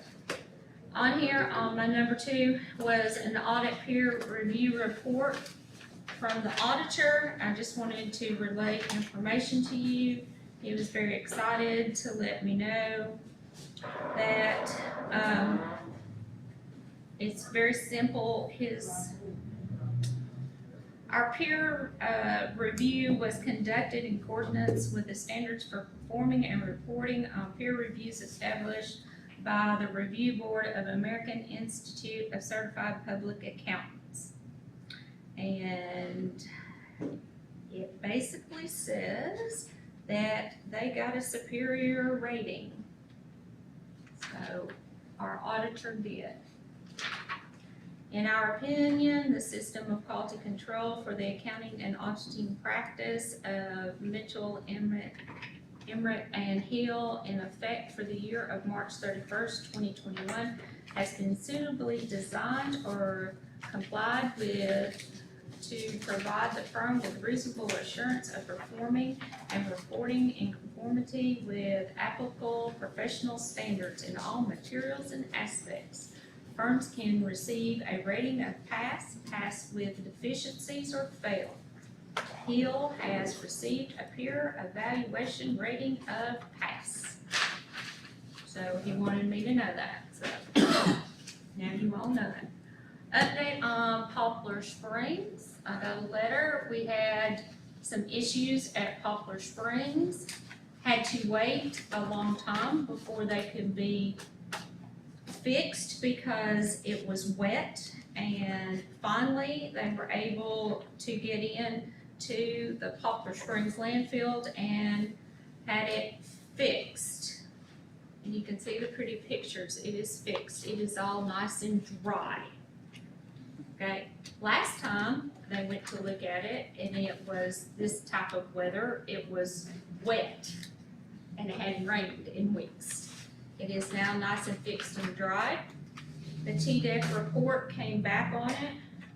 Be glad to let you all look at it. It basically says that she is very pleased the repairs to address the persistent leachant seeps previously observed appear to be effective. I did not observe any leachant seeps or pond liquids, and I did observe liquid discharging from the outlet of the subsurface pipe.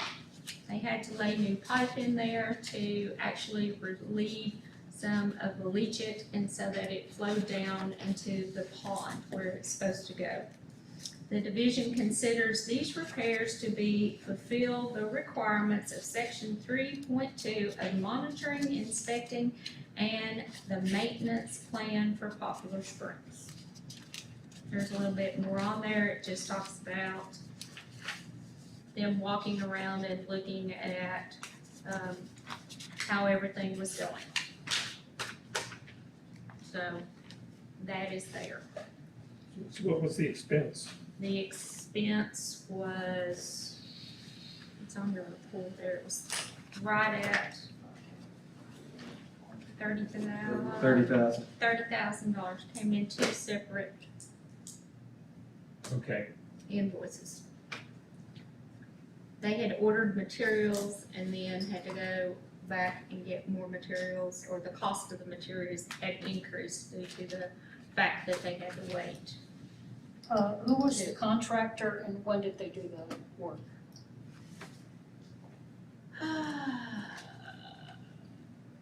Oh, Pat, the contractor was.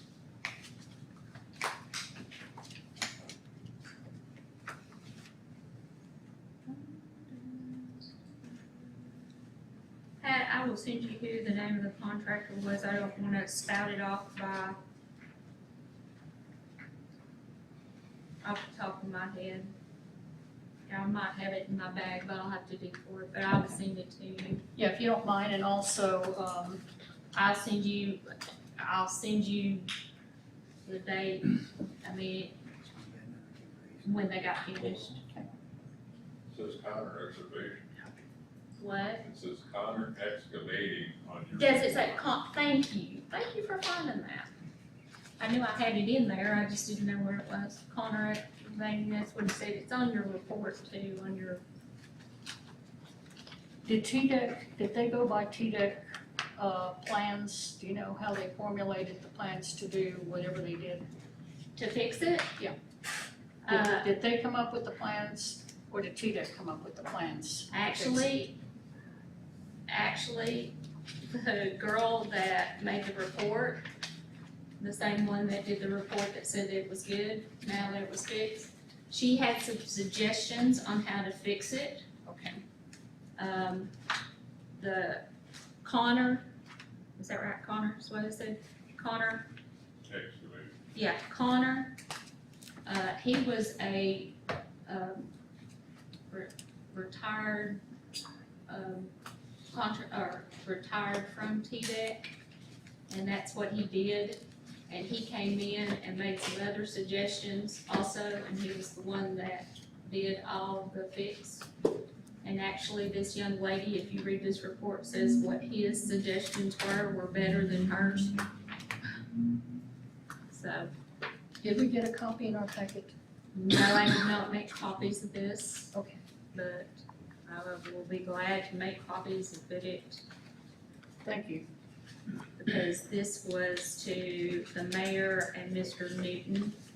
And I asked for a copy of it too. Chris Parks got one and I did.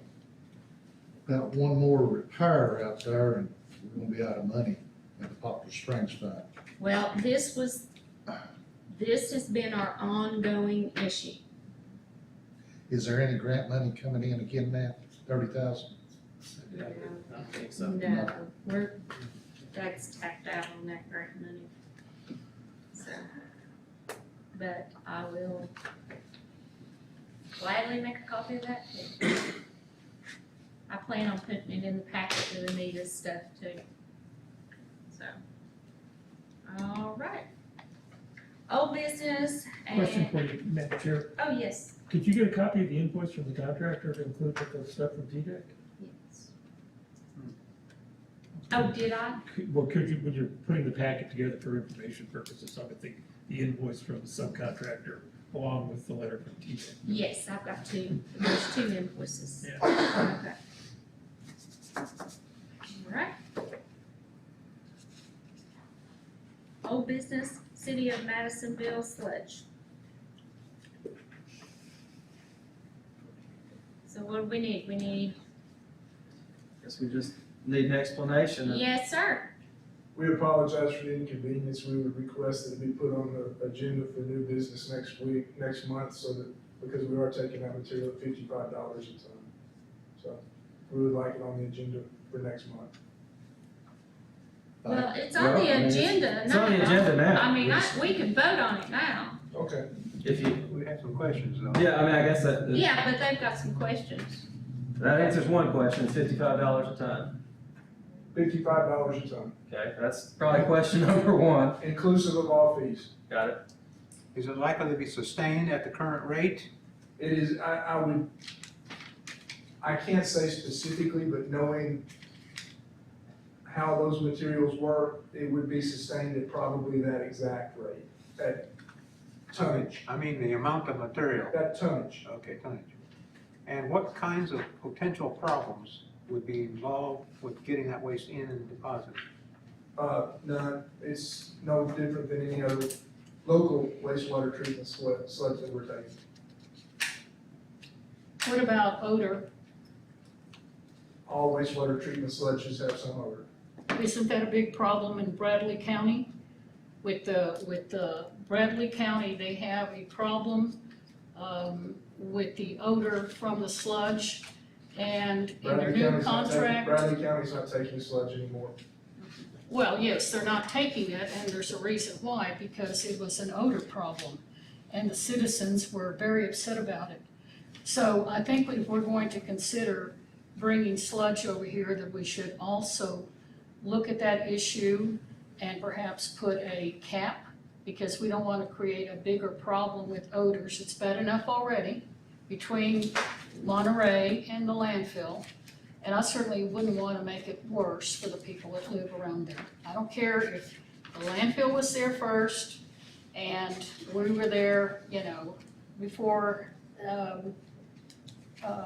Tennessee National, but we still don't want to be a bad neighbor. So Pat, I think those are very good points. As far as the wastewater treatment business, there's two kinds of processes. One's aerobic, one's anaerobic.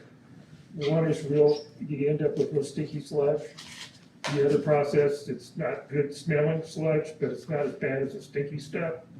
And I think we typically get the non-stinky stuff, which is what we get from our treatment facility. But there is a provision in the contract where if we have some kind of waste that somebody deems is objectionable, that we can raise that issue and have our contractor cease bringing it in. So clearly, it's the kind of thing that I think we do want to watch. And clearly, sludge has the potential for being really sticky if you get the wrong stuff. But I think that the kind of material that we're getting, because it's similar to what we're getting from our treatment facility, my guess is that it's okay, but we certainly need to keep an eye on it and make sure that we don't have something objectionable coming in. One thing I'd like to add to that, Steve, is that when you look at our report, 2% was the sludge that come in for this past month. But when you look back on from the first of the year, it's been as high as 6% to 5%. So when you're doing the tonnage report, 2% is considerably low. It would take, I would think, a lot of sludge to make a big stinky mess, would it not? Do they do any special kind of treatment for it on the landfill when it comes in? So just treat it like any other waste? City of Loudon brings their sludge in at this point in time, and that's in the 2% and up to 6% too. It does create or add to the odor, I am sure, but how much, I don't know. Do we have a cap on that? Mr. Stevens? No, we do not. There's nothing in our contract that says we have a cap. TDEC will have a cap on that, Do we know what that cap is? usually around 25%.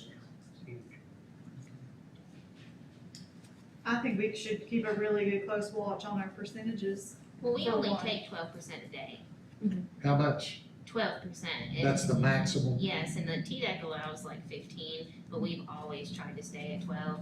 And once it starts getting there, I've always called Adam and just been like, hey, we're getting close. And then he'll say if somebody comes in, call me and we'll kind of look and see who it is, if it's priority or something like that. But It's not 12% per person, it's 12% for the whole 12%, day. 12% of the whole day's Okay, tonnage, I just wanted to And verify we that. never get like up in that 15 range. I usually would start Thank you, on- Shelby, I forgot about the Loudon number. Yeah, we You're right. kind of keep it below that just so we've got some playing room in case, you know, City of Madisonville, City of Loudon, Rockwood, in case everybody shows up one afternoon, which sometimes happens. Which would affect your daily percent, not your monthly. Right. Yeah. But we keep it low. Alright, So we kind of keep our own cap on it. Very good. so we need to take a vote on. Your motion We don't motion me. to approve. If either approve or disapprove the sludge. Yep. Madam Chairman, I make a motion to approve, Samtec Republic to, allowing sludge in from Madisonville Yeah, $55 a ton. at $55 a ton. With current limitations, internal limitations. And yes, with terms of limitations. With terms of limitations. I'll second. Alright, we have a motion and a second. Any more discussion? Did you all get all that? I'm writing Okay. Alright. And I didn't say who had the motion. Larry had the motion. Larry did. Yeah. You got it? Yes. Alright. All those, signify by saying aye. Aye. Those opposed? No. Motion passes. Alright, and with that being said, we'll go down to, new business. And I hate, it says election of new chair, and my term is up March 2023, but due to the fact that I am going to be not in my elected position anymore, I feel like that there needs to be a representative from county commission on this board. They go into their office on, I believe it's August 30th is when they're doing the swearing in. So I wanted to put that on there for you all to be thinking about. Come August, we need to put on here something about electing a new chair, or let the vice chair go ahead and finish out my term. Do you know the And it's my intent? choice of, I do not want to continue since I will not be on there. I know in the past, certain, entities has appointed people, left them on there even after their term. Cities have done that. Do you know whether the county commissioners are planning to replace you with someone? Is that? That's the mayor's decision to replace me. Yes, it is an appointed position. Yes, it's an appointed position, so. Or renew. That's the other alternative.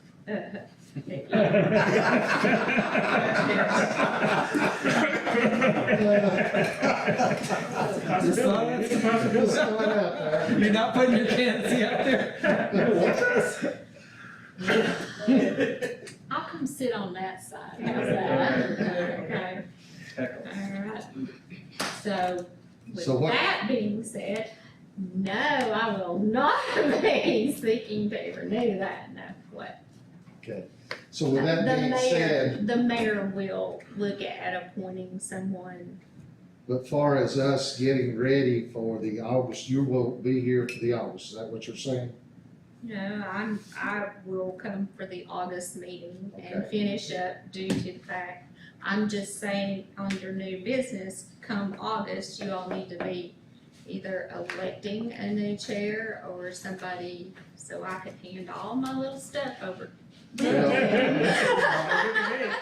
question, I guess, is for us to start populating who our next chair will be, is that?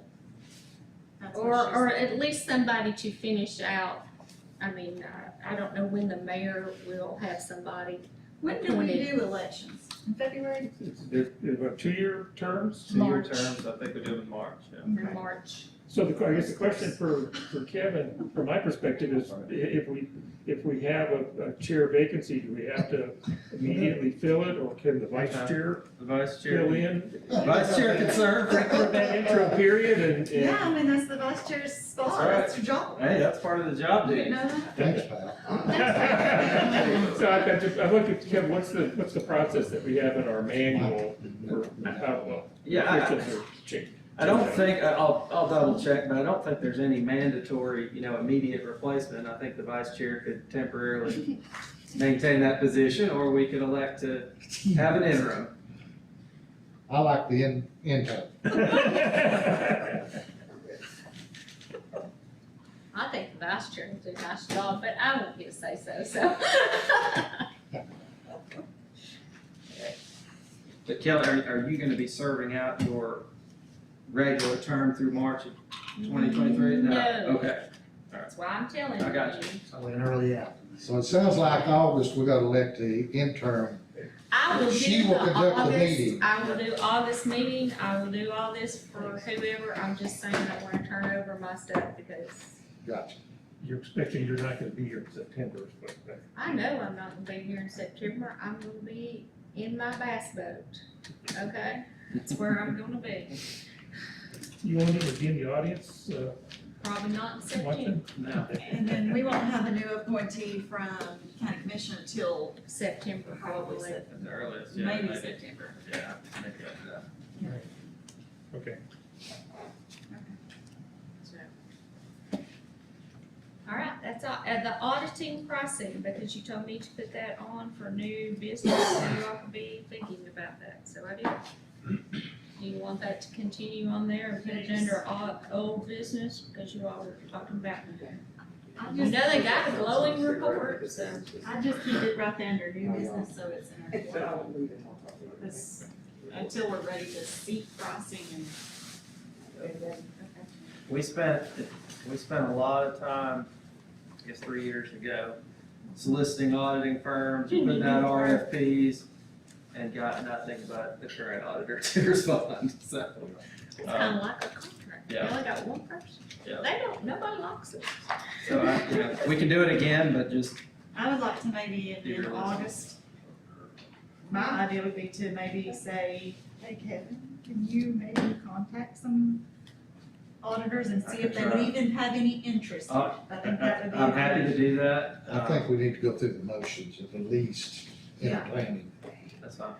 So the current contract we have with Mitchell Emerald Hill is, how long does it go for? It's what, 3-year contract or 5-year contract? 3.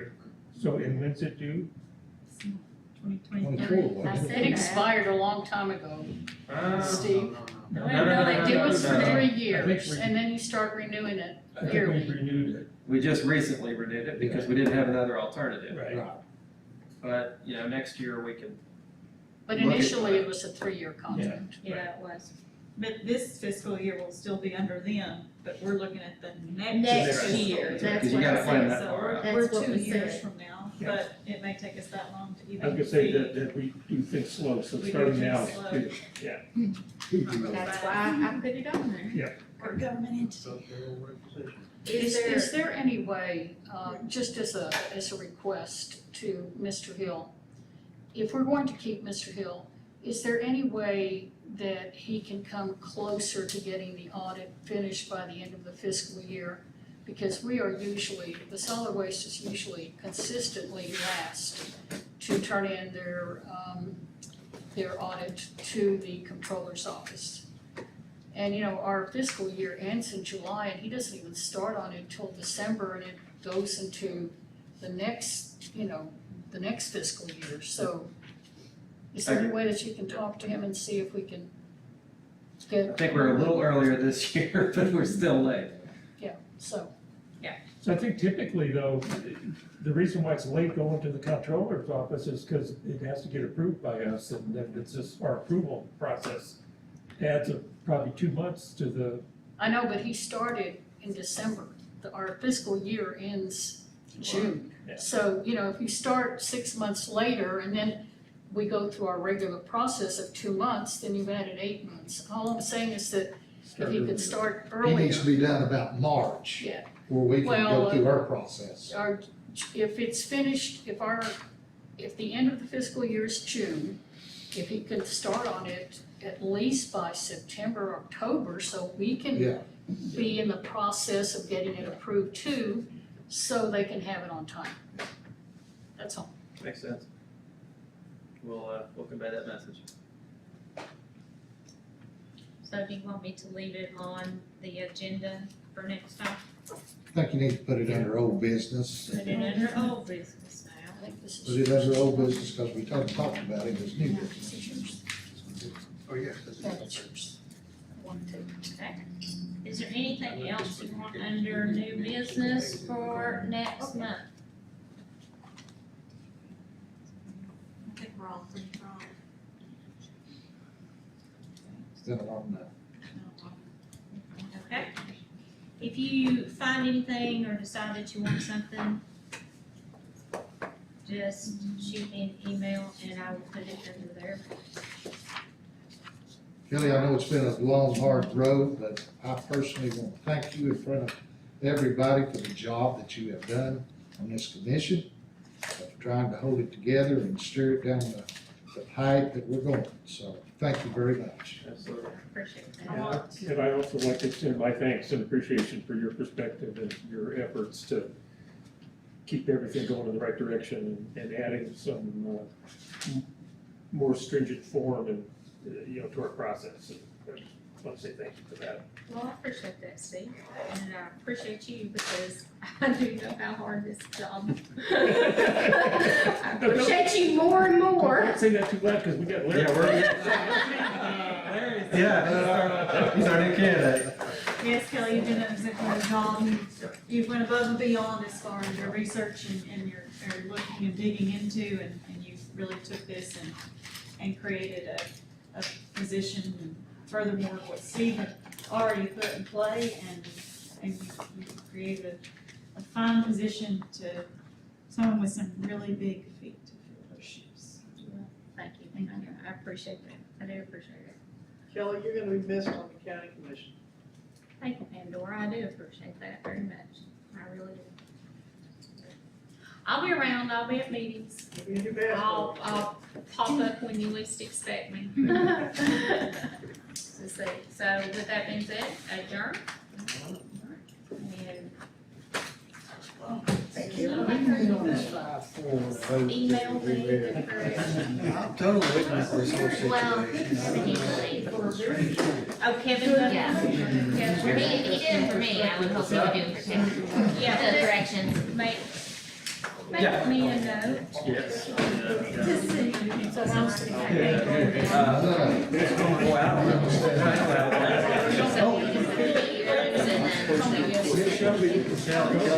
going to go I wasn't running around, I was running to you. I was there. Well, I'm trying to see, I have to say.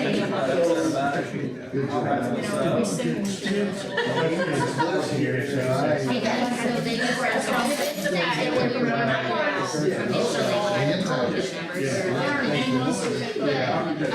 so if I knew I probably send that to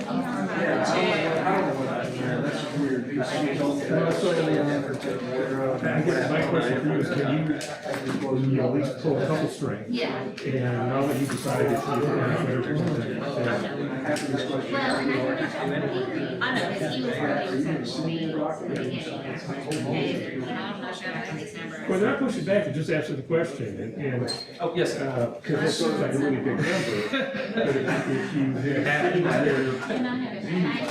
it? if you see the facility, I mean, they run a lot of stuff, and I'm not So do saying you want me that. to just reach out to both of them and just say, like, Mary's correct, verifying? Oh, yeah. And really, people out there, it's just a variation of the last couple of years. Maybe that they changed their process, Send it to me. it may be that somebody miscounted something, it may be that when they changed owners, the number that we had for the previous year. Maybe I've got you. I'll shoot you his contact. So it just kind of, see if you can get some information back. I know, but like, I feel like I need to put some names.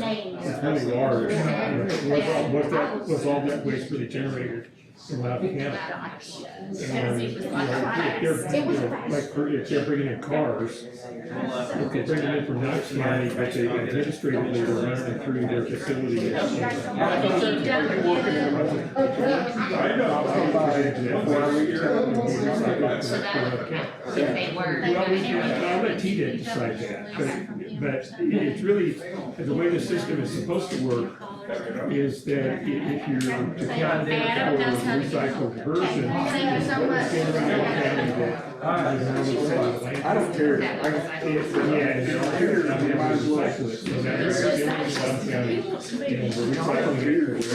Yeah. Because the way